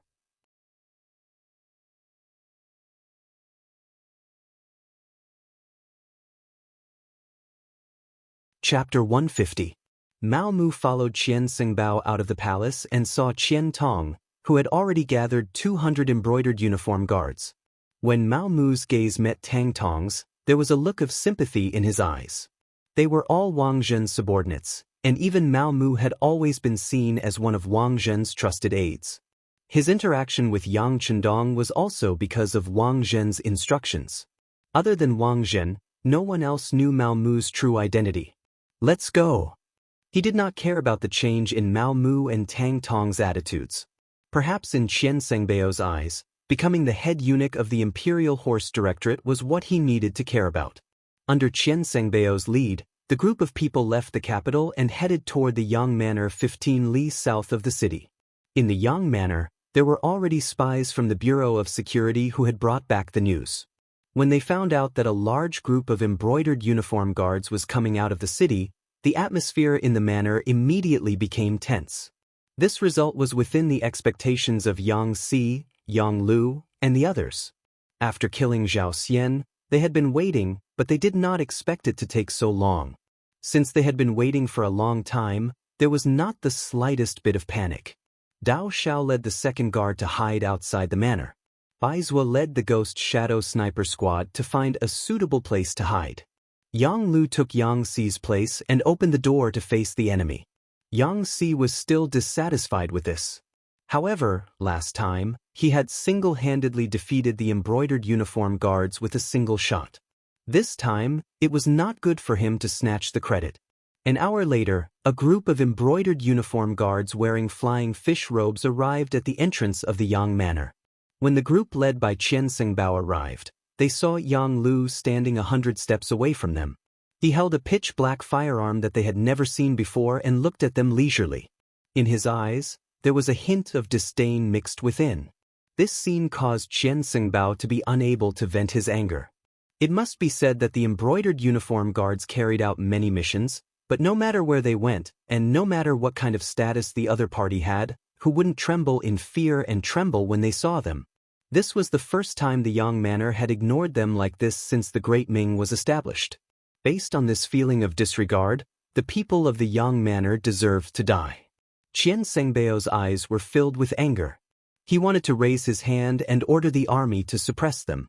However, when he thought about the mission Jin Ying had given him, which was to obtain the advanced firearms in one piece, he could only suppress his impulse.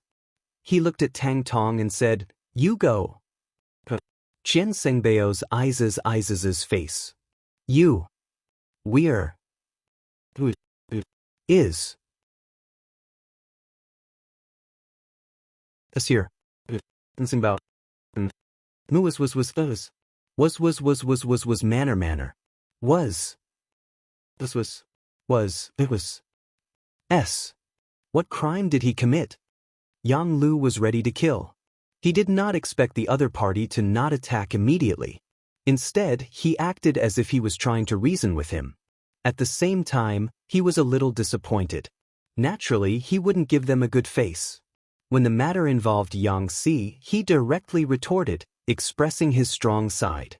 He hit the Walla's envoy and hurt both our countries. Qian Xingbao said.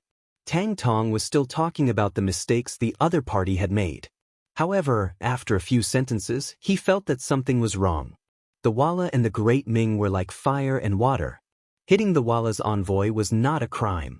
Instead, it should be considered to have won glory for the country. Qian Xingbao could not continue. Yang Lu laughed and said, "What's wrong? You can't continue? The Walla is a villain. While paying tribute to our Ming dynasty, he actually dared to take the initiative to start a war. This kind of opponent should be beaten up. Not to mention that Yang Xi brothers are not here. Even if they were, they should have done something meritorious and not wrong." This. Qian Xingbao rolled his eyes and said, "Meritorious or not, we have to bring it back and let the higher-ups decide. How about this? Brother, please step aside and allow us to find Yang Xi and bring him back first. We will definitely give you an explanation. How about that?" Without an excuse, Qian Xingbao could not believe that Tang Tong still insisted on entering the manor. Everyone knew about Sima Zhao's personality. Needless to say, Yang Lu shrugged and spread his hands to show his refusal. "You go." Qian Xingbao, who was behind, saw Qian Sengbao's clumsy expression. He was naturally very angry that he had messed up the matter. He pointed at Mao Mu and instructed him to persuade Yang Lu. Mao Mu, of course, did not want to go. No matter what, Yang Chendong had done him a favor. Now that he was no longer around, he was unwilling to be a villain. However, this was not Qian Sengbao's idea. It was Jin Ying's idea. An arm could not win against a thigh. He had no other choice. Mao Mu reluctantly walked out from the crowd. His face was ashen as he walked to Tang Tong's side. As soon as Mao Mu appeared, Yang Lu's eyes were filled with suspicion. He stared into Mao Mu's eyes. Outsiders did not know about the relationship between Mao Mu and the sixth young master, but as a servant of the Yang family, he was very clear. Before the sixth young master left, he had instructed the security bureau to pay attention to Mao Mu's performance. At the same time, this was also a test. If Mao Mu could pass this test, he would definitely be put in an important position. On the other hand, if Mao Mu was a traitor, they would not mind getting rid of him and replacing him with someone else. Sensing Yang Lu's questioning gaze, Mao Mu hurriedly lowered his head. "We're here to look for Yang Si. If he's here, then hand him over. If you insist on not handing him over, then I'm afraid we'll force our way into the manor. Let me ask you, can you stop 200 of us by yourself?" Mao Mu's words were interrogative. However, if one listened carefully, it was as if he was telling Yang Lu that they would definitely enter the manor for an inspection today. Yang Lu should quickly think of a countermeasure. When Yang Lu heard Mao Mu's words, his expression was no longer as fierce as before. Since Mao Mu still had the heart to side with the Yang family manor, it would naturally not be good for him to target him. He immediately rushed towards Chen Sengbao, who was in the midst of the embroidered uniform guards, and said, "I will stand right here. Unless there is an imperial edict from Emperor Ingzong, no one is to take a step into the manor for no reason. If anyone dares to do so, then I'm sorry, but the weapon in my hand is not something to be jealous of." As if to intimidate, Yang Si raised his hand and fired the 95 style. His action was exactly the same as when Yang Si had blocked Zhao Xian. Bah! The moment the gunshot rang out, the embroidered uniform guards in front of him became chaotic. Qian Sengbao, who was hiding in the crowd, felt his eyes light up. After receiving the mission, he knew that the biggest goal of this trip was this advanced firearm. Now that it was in front of him and he had seen it with his own eyes, he was very excited. However, at the same time, he was somewhat nervous. The 3 injured embroidered uniform guards flashed in front of him. Qian Sengbao, who did not know how many times this firearm could be fired, would not take the initiative to take the risk. On the contrary, he valued his own life very much. It was because of this that he had already made preparations for this trip. He waved his large hand behind him, and a group of 50 embroidered uniform guards holding fire barrels, also known as fire barrels, appeared. They held primitive bronze fire barrels in their hands, and they appeared at the front of the group. This type of fire barrel was lighter and more agile than the earliest firearms. The barrel was slender and the front was cylindrical, and it could be used to store bullets. The medicine room was bulged in the shape of a ball, and there was a fire door on the wall for a fuse to ignite the fire. The tail end was hollow, and there was a wooden handle, making it easy for the shooter to control. Torches were quickly lit, and 50 embroidered uniform guards held torches and looked forward, as if they were ready to light the fire barrels at any time. The sudden hostility caused the atmosphere to drop to a freezing point. Mao Mu and Tang Tong, who were standing in the middle of the field, were so scared that they fell to the ground. They did not know the power of the firearm in Yang Lu's hands, but they had seen the power of the fire barrels in the hands of the embroidered uniform guards behind them. If the guns were fired randomly, there was no telling where the target would be. If they still dared to stand in the middle, they would undoubtedly become living targets. Whether the two of them were afraid of death or of being accidentally injured, they simply lay on the ground. In comparison, Yang Lu stood there with the 9-5 style as if nothing had happened. He didn't show the slightest bit of fear because of the appearance of these fire cylinders. On the contrary, his eyes were full of radiance. It was as if he wanted to experience the power of these cylinders. Qian Sengbao saw Yang Lu's behavior and was naturally very dissatisfied. He actually could not scare the other party. It seemed that simple intimidation had lost its meaning. He had to be serious. He thought that as long as he could kill Yang Lu from a distance, he would be able to obtain the advanced firearm. Then, the mission that Jining gave him would be considered completed. He immediately shouted, "Everyone listen up. The target is straight ahead. If anyone resists, kill without mercy." The reason why he had to go first instead of shooting first was obviously because the power of the flamethrower couldn't reach that far. He wanted to shorten the distance between them. As long as he reached the effective range, he wouldn't hold back. It was because he knew the effective range of the fire barrels that Yang Lu was so fearless. Now that he saw the other party's troops moving forward, he raised his gun and let out a deafening gunshot. "Stop where you are. Otherwise, I will shoot whoever dares to move forward." His voice was loud and clear, firm and powerful. It represented Yang Lu's current mood. However, the embroidered uniform guards didn't really stop. Qian Sengbao had given a strict order and was supervising the battle from the rear. If any of them dared to stop at this moment, they would be punished by military law. Before they saw the power of the new firearm, who would dare to stop?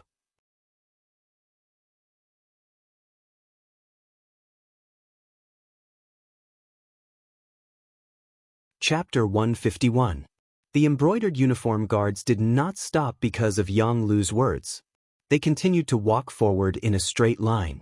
From their point of view, there was no reason for them to lose when 200 people fought one person. However, they did not know that this scene was exactly what Yang Lu wanted. He was really worried that if he shouted a few words, he would scare them.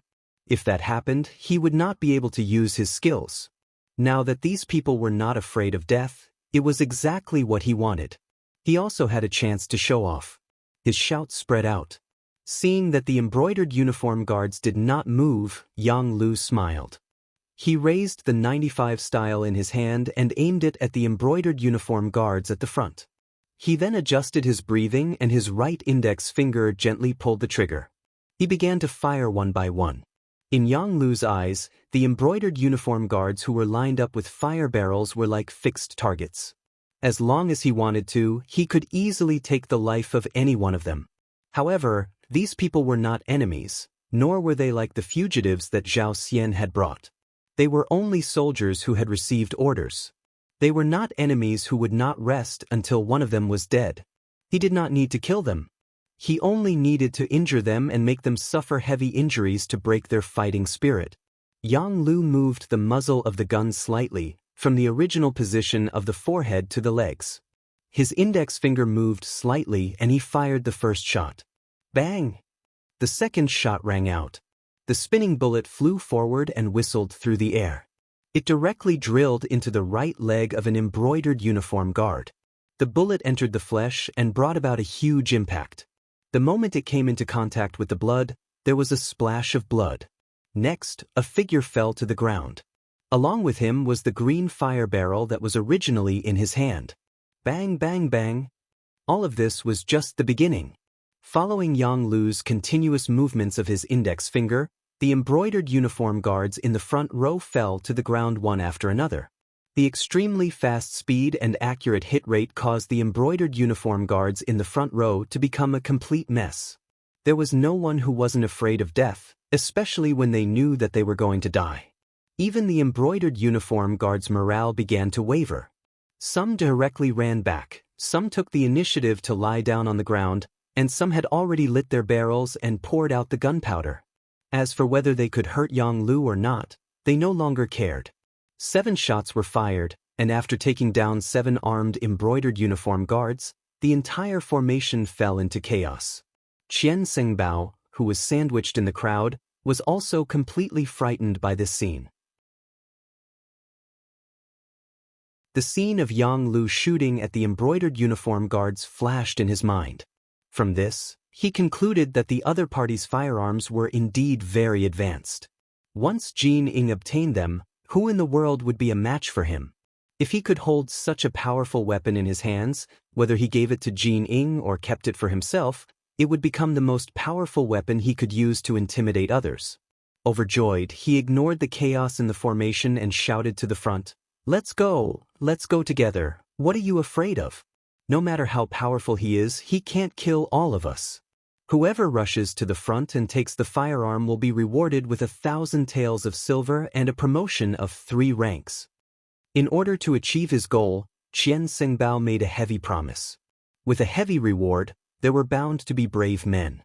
With this shout, many of the embroidered uniform guards who had been running back stopped in their tracks. Thinking of how to make a name for themselves, some of them made a fierce sound, turned around, and ran in Yang Lu's direction. The sudden change was noticed by Yang Lu.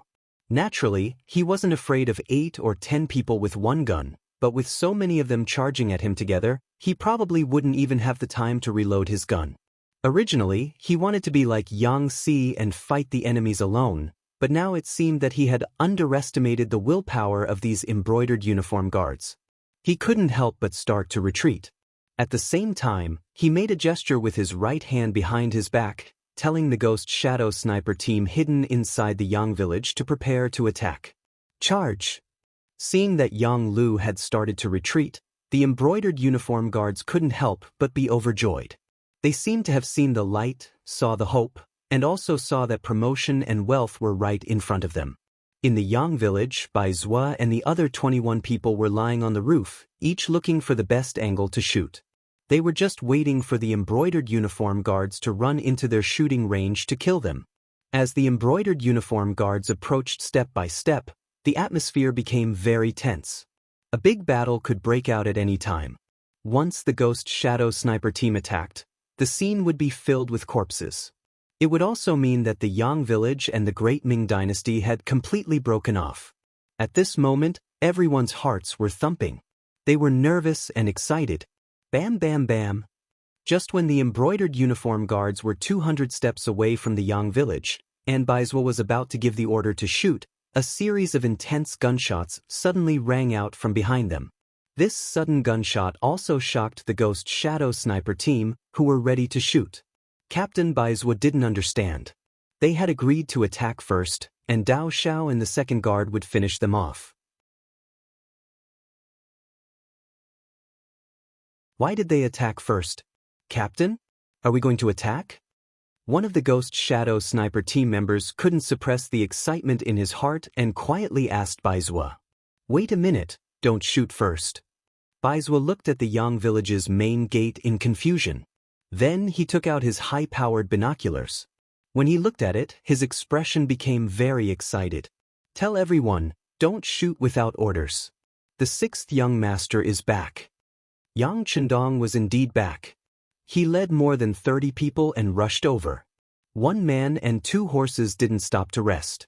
Finally, they arrived at the Yang village at the last moment. When he saw a large group of embroidered uniform guards rushing into the village, he didn't say anything and gave the order to shoot.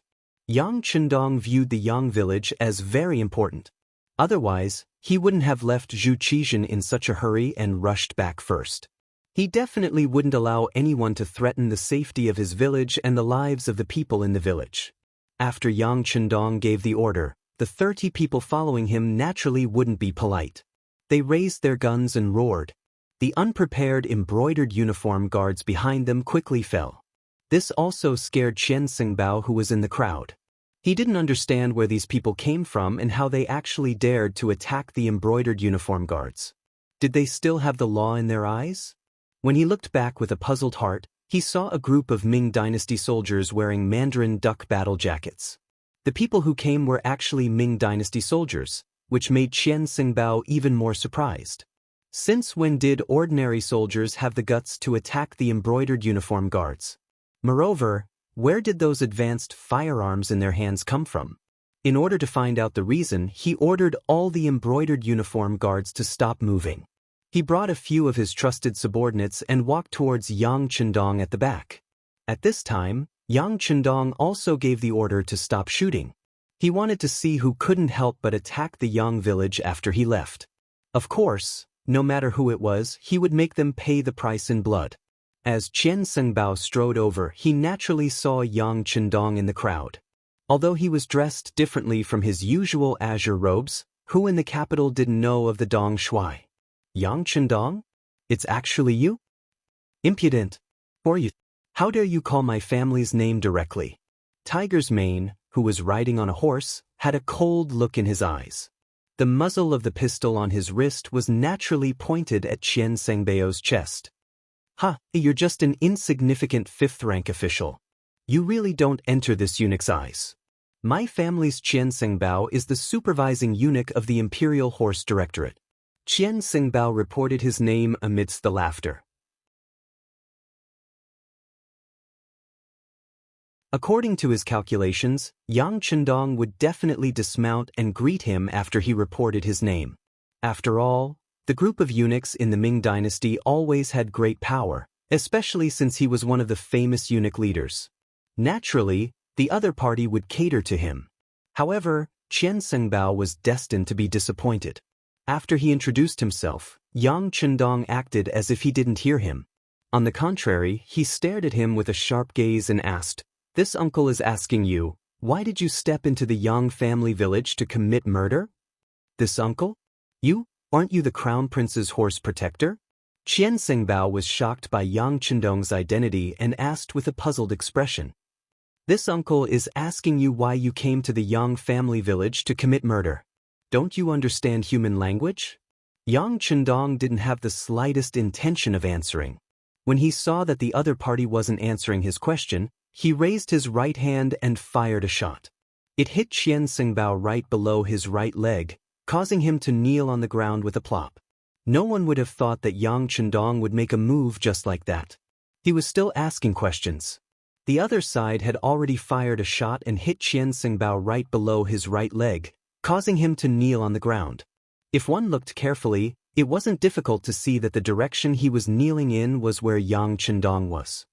Clang.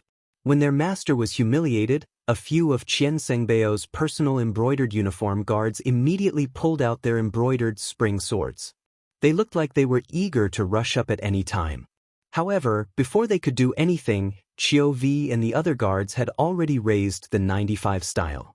Under the continuous firing of their guns, the few fierce-looking embroidered uniform guards all fell to the ground. Everyone was shot in the forehead and couldn't be more dead. Compared to Yang Chendong's previous warning, Yang Chendong didn't have any intention of leaving anyone alive. After a few gunshots, no one around Qian Xingbao was able to stand. This scene also frightened the supervising eunuch. He endured the pain from his leg and said repeatedly, "Spare my life, Dong Shuai, spare my life. I came to the Yang family village under the orders of eunuch Jin Ing." Jin Ing? He, that outdated old eunuch? Hearing that he came under the orders of Jin Ing, Yang Chendong's eyes flashed with anger. After knowing the culprit, he lost interest in continuing to talk with Qian Xingbao. After shaking his head casually, the considerate tiger's mane on the side casually shot Qian Xingbao.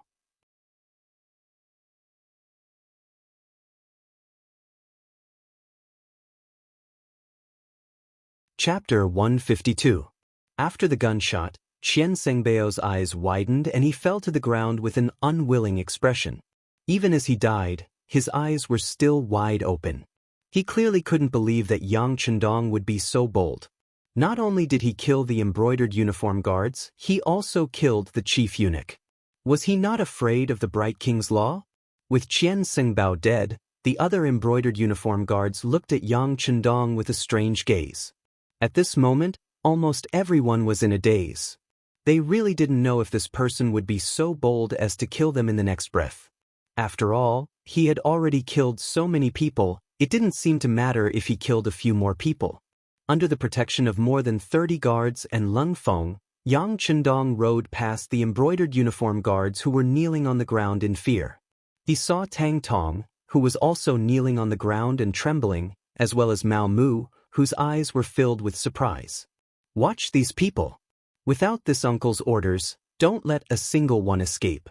Also, take care of these corpses. Eunuch Mao and Captain Tang, follow me into the manor," Yang Chendong said in a low voice, then turned and walked into the manor. At the entrance of the manor, Yang Lu was already kneeling on the ground respectfully. In the whole world, only the 6th young master could make him kneel so willingly. "Get up.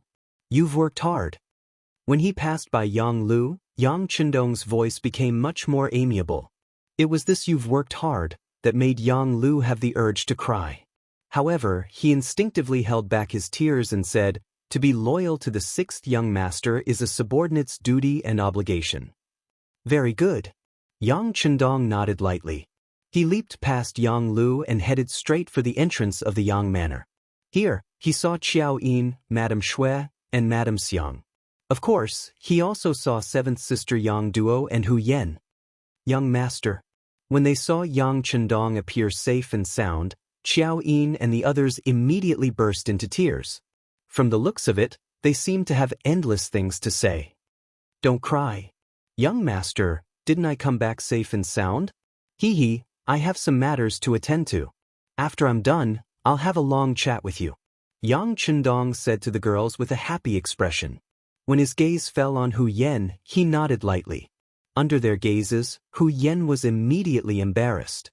She had a feeling that her actions this time would definitely be accepted by Yang Chendong, and even her entire person would be accepted by him. Tang Tong and Mao Mu didn't even dare to raise their heads as they followed Yang Chendong into the Yang Manor. Just now, Qian Xingbao was killed without saying a word. They really didn't know if they would be killed because of their inappropriate actions next. Perhaps from Yang Chendong's performance just now, the two of them had already crowned this Dong Shuai with the title of daring to the extreme.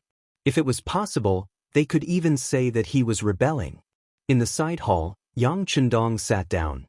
Tiger's Mane stood on his left, and Beta Persei stood on his right to ensure his absolute safety. Xiao Yin still played the role of a personal maid. After taking the initiative to serve tea, she left. Needless to say, Yang Chendong was indeed a little thirsty after rushing all the way here. He didn't care about his image and drank the tea in one gulp. Then, his gaze fell on Tang Tong and asked, "Tell me, what's going on?" "Dong Shuai, I'm innocent. I'm just following orders. I don't have the slightest intention of becoming enemies with the Yang clan." Tang Tong, who was called out, knelt on the ground with a plop. It could be seen that he was extremely afraid now. His original backer, Wang Zhen, had fallen. Now, he had become a fish on the chopping board. Since Yang Chendong killed Qian Xingbao without batting an eye, what was he to him? There was probably no difference between killing him and killing a chicken. He knew that Tang Tong, a Qianhu official, didn't have much ability and didn't dare to have any ideas about the Yang clan. Thus, he ignored him and looked at Mao Mu. "Tell me, how has the current situation changed?" After seeing Yang Chendong kill Qian Xingbao with his own eyes, it would be a lie to say that Mao Mu wasn't afraid. In the past, he chose to rely on Yang Chendong because he liked his ability to make money and wanted to hitch a ride. Facts proved that his choice was right. He was promoted several times and became one of the eunuchs in charge of the ceremony directorate. Although he was ranked last and didn't have any real power, he was still one of the chief eunuchs. When he first heard the news that the emperor and all the officials had died on the battlefield, Mao Mu sighed that his life was not good. It wasn't easy to find a wise emperor, but he died in a few days. He became a person without anyone to rely on. This time, when he saw Yang Chendong come back, it would be a lie to say that he wasn't excited. But this excitement was completely frightened after seeing Qian Xingbao killed with his own eyes. In his eyes, Yang Chendong's actions were no different from a rebellion. If he got close to him, wouldn't he also indirectly walk on a road of no return? He was truly afraid and had many thoughts. Facing Yang Chendong's question, he didn't know how to answer. He just copied Tang Tong and knelt on the ground, trembling all over. He couldn't even let out a fart for a long time. Gently shaking his head, Yang Chendong saw Mao Mu's expression. He could guess what the other party was thinking. He took out a secret letter and handed it to Mao Mu. "Take a look. What is this? With your status, you should be able to recognize whose handwriting this is." A letter was handed to him. Mao Mu curiously reached out to take it. When he slowly opened it and saw the handwriting and content, his original nervousness turned into excitement and then joy. He immediately kowtowed heavily to the ground. "This little one greets Uncle Zhongdan, greets Uncle Zhongdan." When Yang Chendong saw this scene, he couldn't help but sigh in his heart. It seemed that there were still many things that he needed to do. Even Mao Mu, who had a close relationship with him and had even recognized him as his master, believed in imperial power so much. If he really declared himself king, there probably wouldn't be many people in the world who would sincerely respond to him. Even if he relied on advanced weapons to become king, it was a situation that was formed under pressure. It wasn't a situation that he sincerely submitted to. While Yang Chendong was still sighing, Tang Tong, who was kneeling on the ground at the same time, had a strange look in his eyes. He didn't understand why eunuch Mao had such a huge change. As if sensing Tang Tong's confusion, Mao Mu handed the letter to him and said, "Take a look. This is a reward from the emperor. It is definitely written by Ingzong." After receiving the letter, Tang Tong looked over and quickly kowtowed to the ground.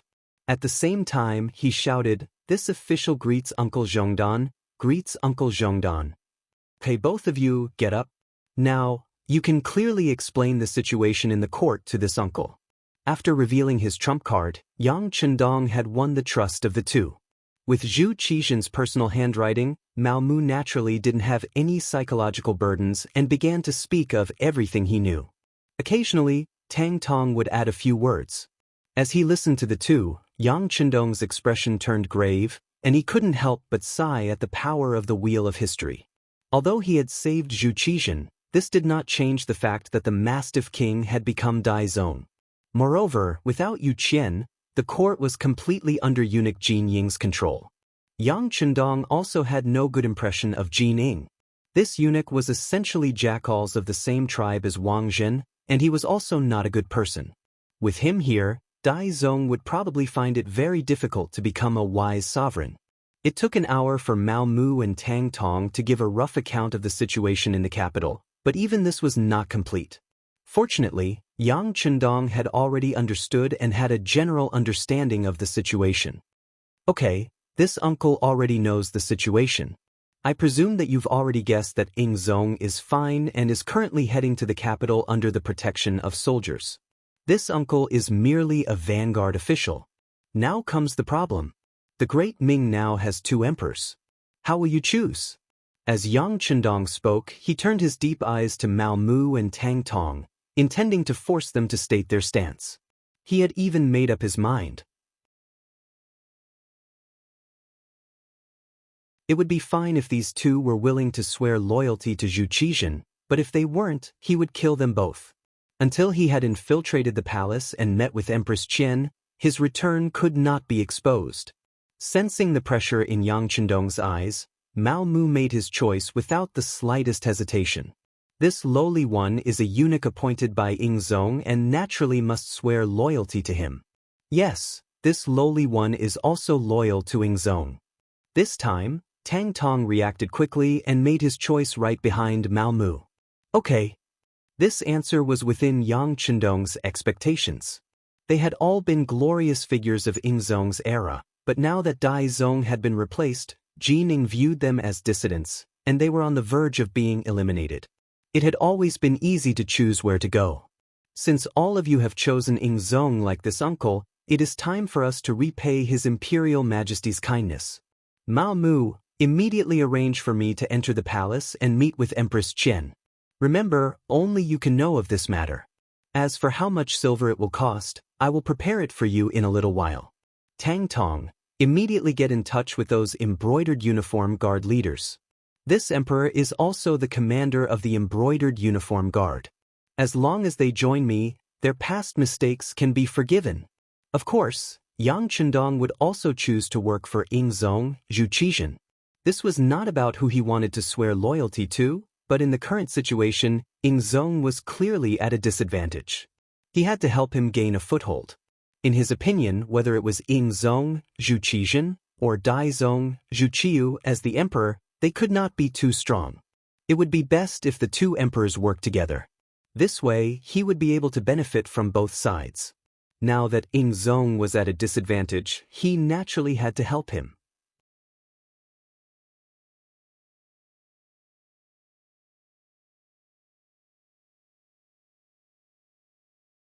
Chapter 153. Mao Mu and Tang Tong left happily after they got the job. Before they left, the two of them each got a few boxes of silver. This was the working capital that Yang Chendong gave them. Without money, it would be difficult to do anything in this world. When the two of them left, they naturally patted their chests and promised that they would do a good job. As for Qian Sengbeo's death, they followed Yang Chendong's words and said that he was searching the Yang family manor. He said that he did not see any new firearms and was looking for them. As long as the news could be delayed for half a day, Yang Chendong could naturally do a lot of things. Mao Mu and Tang Tong left happily. Hu Yen, Xiao Yin, and the other girls also walked from the back hall to the side hall. They all looked at Yang Chendong with happy eyes. Except for seventh sister Yang Duo, the other girls' eyes were shining. They looked like they couldn't wait to throw themselves into Dong Shuai's arms and be comforted. After so many days without a woman by his side, Yang Chendong's body also had needs. But he knew that there were too many things that needed to be done now. He would have to wait until night to talk about love. He could only suppress the impulse in his heart and smiled at the girls. You can rest assured. This young master is very good. I didn't get hurt at all. Later, when the situation stabilizes, I will talk to you one by one. For now, young master Yang-san is here. He is waiting in your study. Tiger's Mane walked into the side hall at the right time. His appearance helped Yang Chendong out of the situation and also found a suitable excuse for temporarily leaving. Okay, this young master will go right away. After Yang Chendong finished speaking to Tiger's Mane, he showed an apologetic smile to the girls. Then, he got up and went to Hu Yan's side. He reached out and gently stroked her slender jade hand. Thank you for your hard work. Having her little hand grabbed by Yang Chendong in front of everyone, Hu Yan's little heart had long failed to live up to her expectations and was beating rapidly. Her little face was blushing and her head was almost buried in her neck. She didn't even know when Yang Chendong left. She only remembered that Xiao Yin and the other girls came to her side and laughed at her for a while, making her even more embarrassed. In the study, Yang San rushed back from the capital after learning that the young master had returned safely. At the same time, he brought more detailed information about the capital. Flipping through page after page of accurate information obtained by the Security Bureau, Yang Chendong had a clearer understanding of the situation in the capital. Jin Ning had indeed served several emperors. Once she gained power, her methods were very impressive. In an extremely short period of time, she had roped in many old officials for her use. From the looks of it, once Ingzong returned to the court, the situation would become even more complicated. Among all the information, there was one that caught Yang Chendong's attention. That was that the eunuch Xingyan, who was serving Empress Qian and had followed Empress Dowager Sun and led the harem, had actually reached an agreement with Jin Ning. This was also thanks to the Security Bureau being willing to spend money to obtain such important information. However, even Mao Mu probably didn't know about this information. Thinking about how Mao Mu, who did not know, might enter the palace to contact Xing and discuss his meeting with Empress Qian, Yang Chendong's expression changed. He decisively decided to change his previous plan. He looked at Yang San and asked, "Let me ask you, is it possible to contact Empress Qian without anyone noticing?" After some thought, Yang San gave Yang Chendong an answer. "It's possible. We bribed one of the Empress Palace maids, but if we do this, the spies we've spent so much money on will be exposed. It's fine. If they're exposed, they're exposed. In the future, we'll just spend money to plant more spies. How about this? Immediately get in touch with that palace maid and then..." Mao Mu excitedly returned to the capital and entered the imperial palace. Just as Yang Chendong had guessed, he went to find Xingyan, the chief eunuch serving the empress. As the chief eunuch serving the empress, Xingyan had 40 eunuchs under his direct command, and there were countless eunuchs under these 40 eunuchs. Unlike the eunuchs serving the emperor, Xingyan's authority was mainly in the harem. If the empress had too much power, then the chief eunuch in the harem could be on par with some of the chief eunuchs serving the emperor. From how Ingzong allowed Xingyan and Jin Ning to assist him on this expedition, one could see his status. However, because Empress Qian wasn't keen on power, he wasn't as awe-inspiring as Jin Ning. Even so, other eunuchs couldn't meet him just because they wanted to. Fortunately, Mao Mu was originally the eunuch in charge of the ceremony directorate. In addition, he had spent a lot of money to send a message to Xingyan, allowing the two to meet. "So it's eunuch Mao. But why aren't you working in the ceremony directorate? Why have you come to this duke's place?" They met, but Xingyan's attitude wasn't good. He spoke in a condescending tone. "Eunuch Xing, this lowly one has come to discuss something important with you. Please dismiss your attendants." Mao Mu saw that there were two other eunuchs in the room and spoke carefully. Xingyan was about to bring a cup of tea to his mouth when he heard this and was startled. He carefully looked at Mao Mu and saw that he wasn't faking it. He thought that Mao Mu wouldn't dare to harm him here, so he lazily waved his hand, leaving only the two of them in the room. Now that there were no outsiders, Xing put down his cup and said, "Eunuch Mao, I hope that you truly do have something important to discuss with me." "Of course." "Eunuch Xing, to tell you the truth, this lowly one has just received an important piece of information. Ying Zong hasn't died." After approaching Xing An's ear, Mao Mu told him the information he got from Yang Chendong. Originally, Xing An's expression was calm as usual, but after hearing this, his expression immediately changed greatly. He looked at Mao Mu with shock in his eyes. "What did you say?"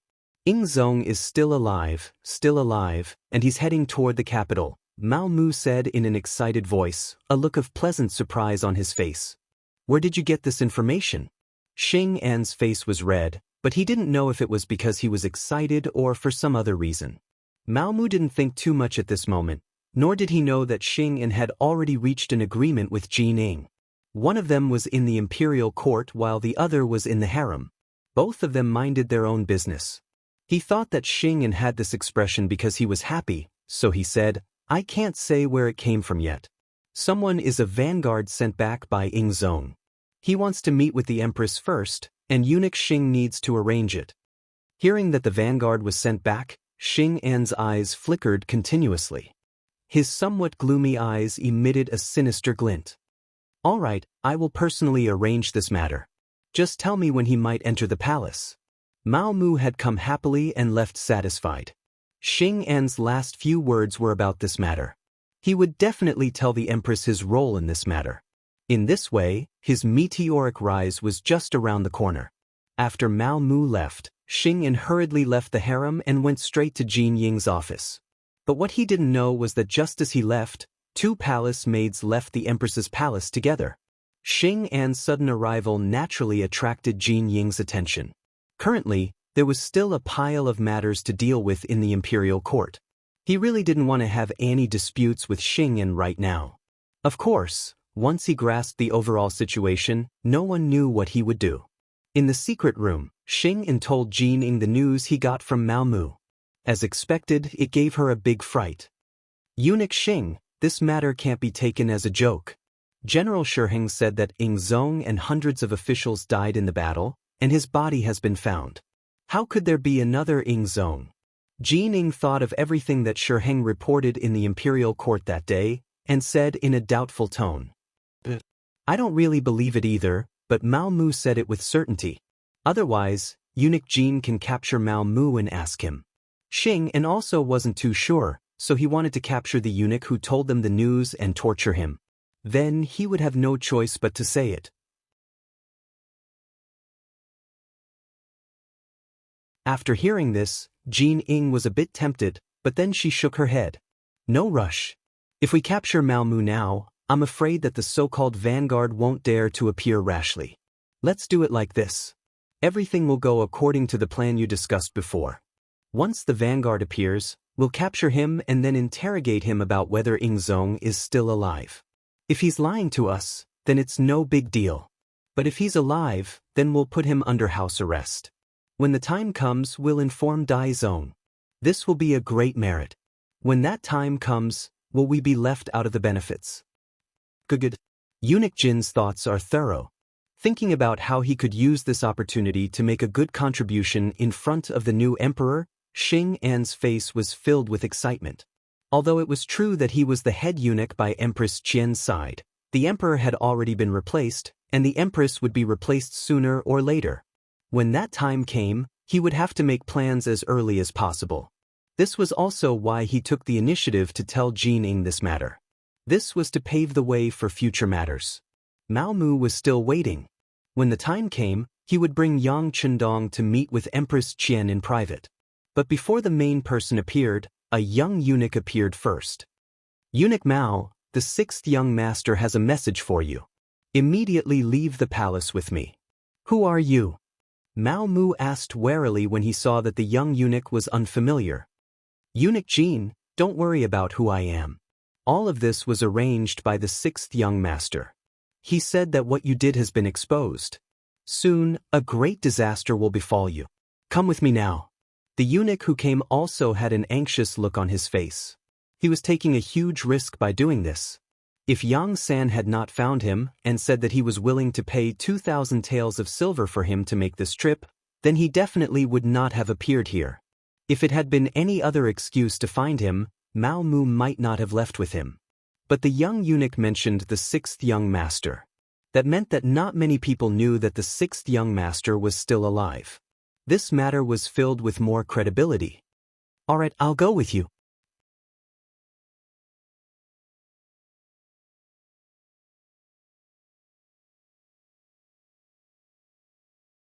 Chapter 154. Yang Family Manor. A carriage arrived outside the manor and entered the manor without any inspection. As soon as it stopped, Hu Yen, Yang Duo, and Xiao Yin hurriedly came up to greet it.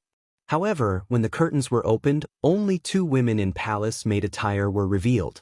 Hu Yen, Yang Duo, Xiao Yin, greets the Empress. After seeing the appearance of one of the palace maids, the 3 immediately bowed. "There's no need to be so polite. Where is the Eastern commander?" Empress Qian's face was filled with anxiety.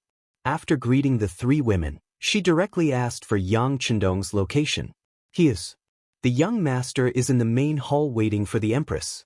Because he has some urgent matters to attend to, he couldn't come to greet you." Xiao Yin explained for Yang Chendong. "No matter. I'll have to trouble you 3 to lead the way." Empress Qian didn't care whether Yang Chendong came to greet her or not. What she cared about was the news the palace maids told her. It was that Ingzong wasn't dead. Just this one sentence was enough for her to take any risk and meet anyone. Speaking of this Empress Qian, she was truly a good woman. She wasn't greedy for money or power. She truly loved Zhu Qizhen wholeheartedly and saw him as her husband, not some emperor or monarch. History recorded that Ingzong was captured by the Walla during the Tuma Rebellion. In order to bring Ingzong back, Qian used up all of her wealth to redeem Ingzong. She lived frugally and cried all day long, praying to the gods to protect Ingzong's safe return. When she was tired, she would lie down on the ground, crippling one leg and blinding one eye from crying. When Ming Ingzong ascended the throne, Qian was honored as the Empress Dowager. After Ingzong returned, she and her husband were imprisoned in the southern palace for 7 years, relying on each other for survival. In the 8th year of Jingtai, 1457, Ingzong was restored and Qian was reinstated as the empress. In the 8th year of Tianshun, 1464, Emperor Ingzong passed away. His posthumous edict read, "After Empress Qian lives for 10,000 years, she shall be buried with Zhen." After Emperor Ingzong ascended the throne, he honored her as the Empress Dowager and gave her the insignia of Ci. It was precisely because he already knew this that Yang Chendong dared to inform Empress Qian that Ingzong was still alive, and not Empress Dowager Sunday. This was because the Security Bureau had already sent news that Empress Dowager Sun was currently under strict protection by Jining. It was likely that she would not be able to see her at all. Anyone who met the Empress Dowager in private would be arrested without question. In the main hall, Yang Chendong was listening to Tiger's Man's report and the movements of the embroidered uniform guards. Yang Chendong knew that it was only a matter of time before the news of his return leaked out.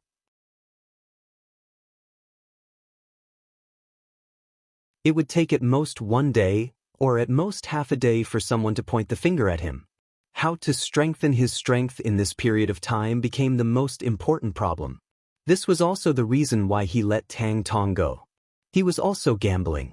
He was gambling that this person would be loyal to Emperor Ingzong and fight for a future. From the information from the Security Bureau, this person was indeed working hard. He had already contacted many embroidered uniform guards Qianhu and Baihu. However, at the same time, he had also caused quite a commotion. Jining probably already knew about it. Arrange for Bai Zhuo to lead the Ghost Shadow Sniper team out of the manor to provide support. Remember, this is not the time to kill, but to warn.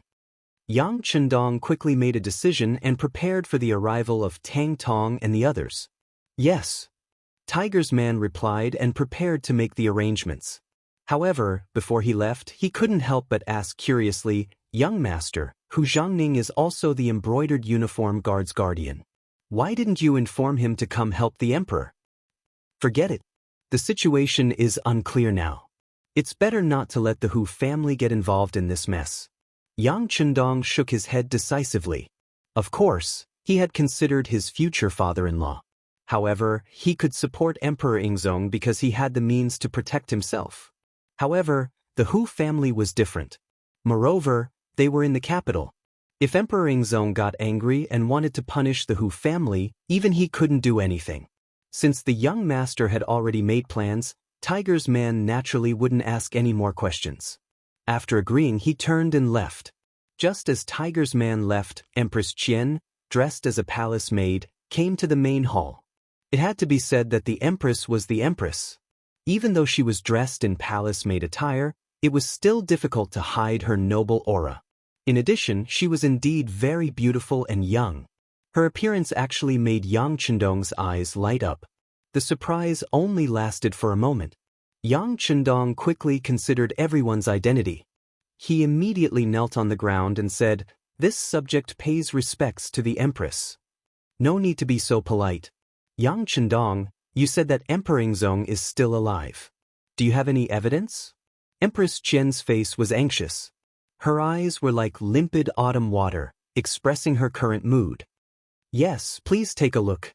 As Yang Chendong replied, he took out the secret letter written by Zhu Qizhen and handed it to Empress Qian. She received the dense letter with trembling hands. When she opened it and saw the familiar words, Empress Qian couldn't help but cry. This long-awaited handwritten letter was enough to prove that Emperor Ingzong was still alive. For a woman like her, this was the greatest joy. The secret letter had originally been written to Empress Qian. It recorded Emperor Ingzong's recent situation, especially how Yang Chendong had performed a great service and how he had protected Zhu Qizhen to safely escape from the Tumu castle. Now, he had been conferred the title of Count of Loyalty and Courage, a trustworthy person. No matter what the situation in the capital was like, this person was trustworthy. He hoped that Empress Qian and Empress Dowager's son would cooperate with the Count of Loyalty and Courage.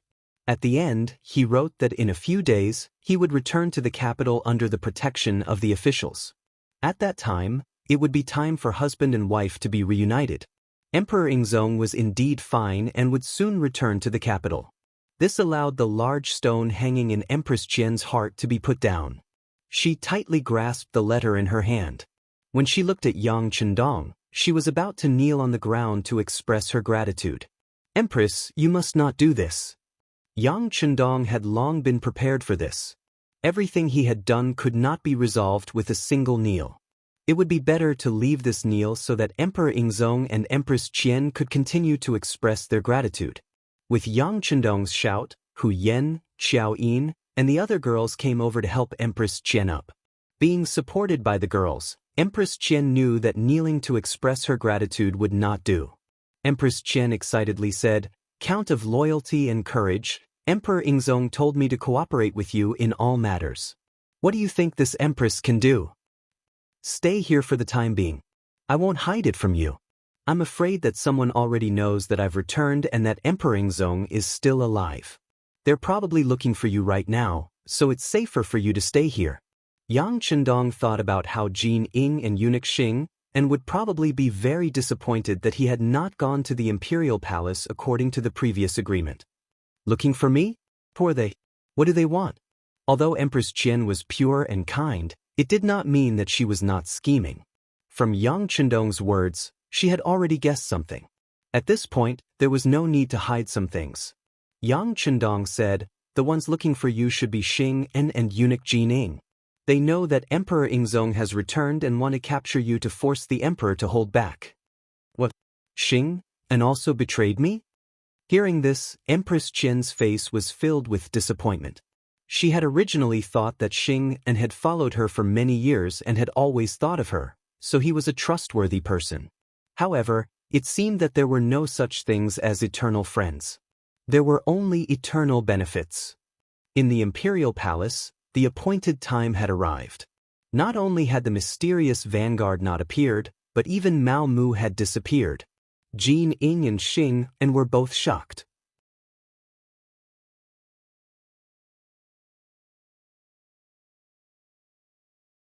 Xing, and suddenly cried out, "Not good, we might have been tricked.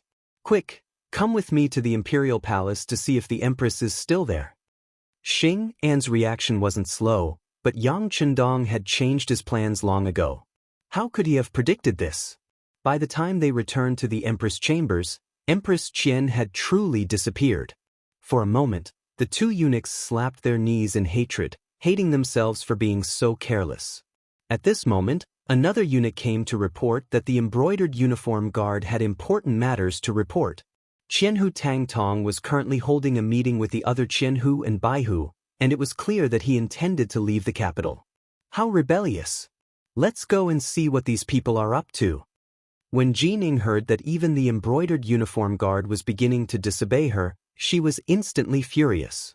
These series of events had already proven that Emperor Yingzong was still alive. Otherwise, what was the point of setting up such a large game of chess?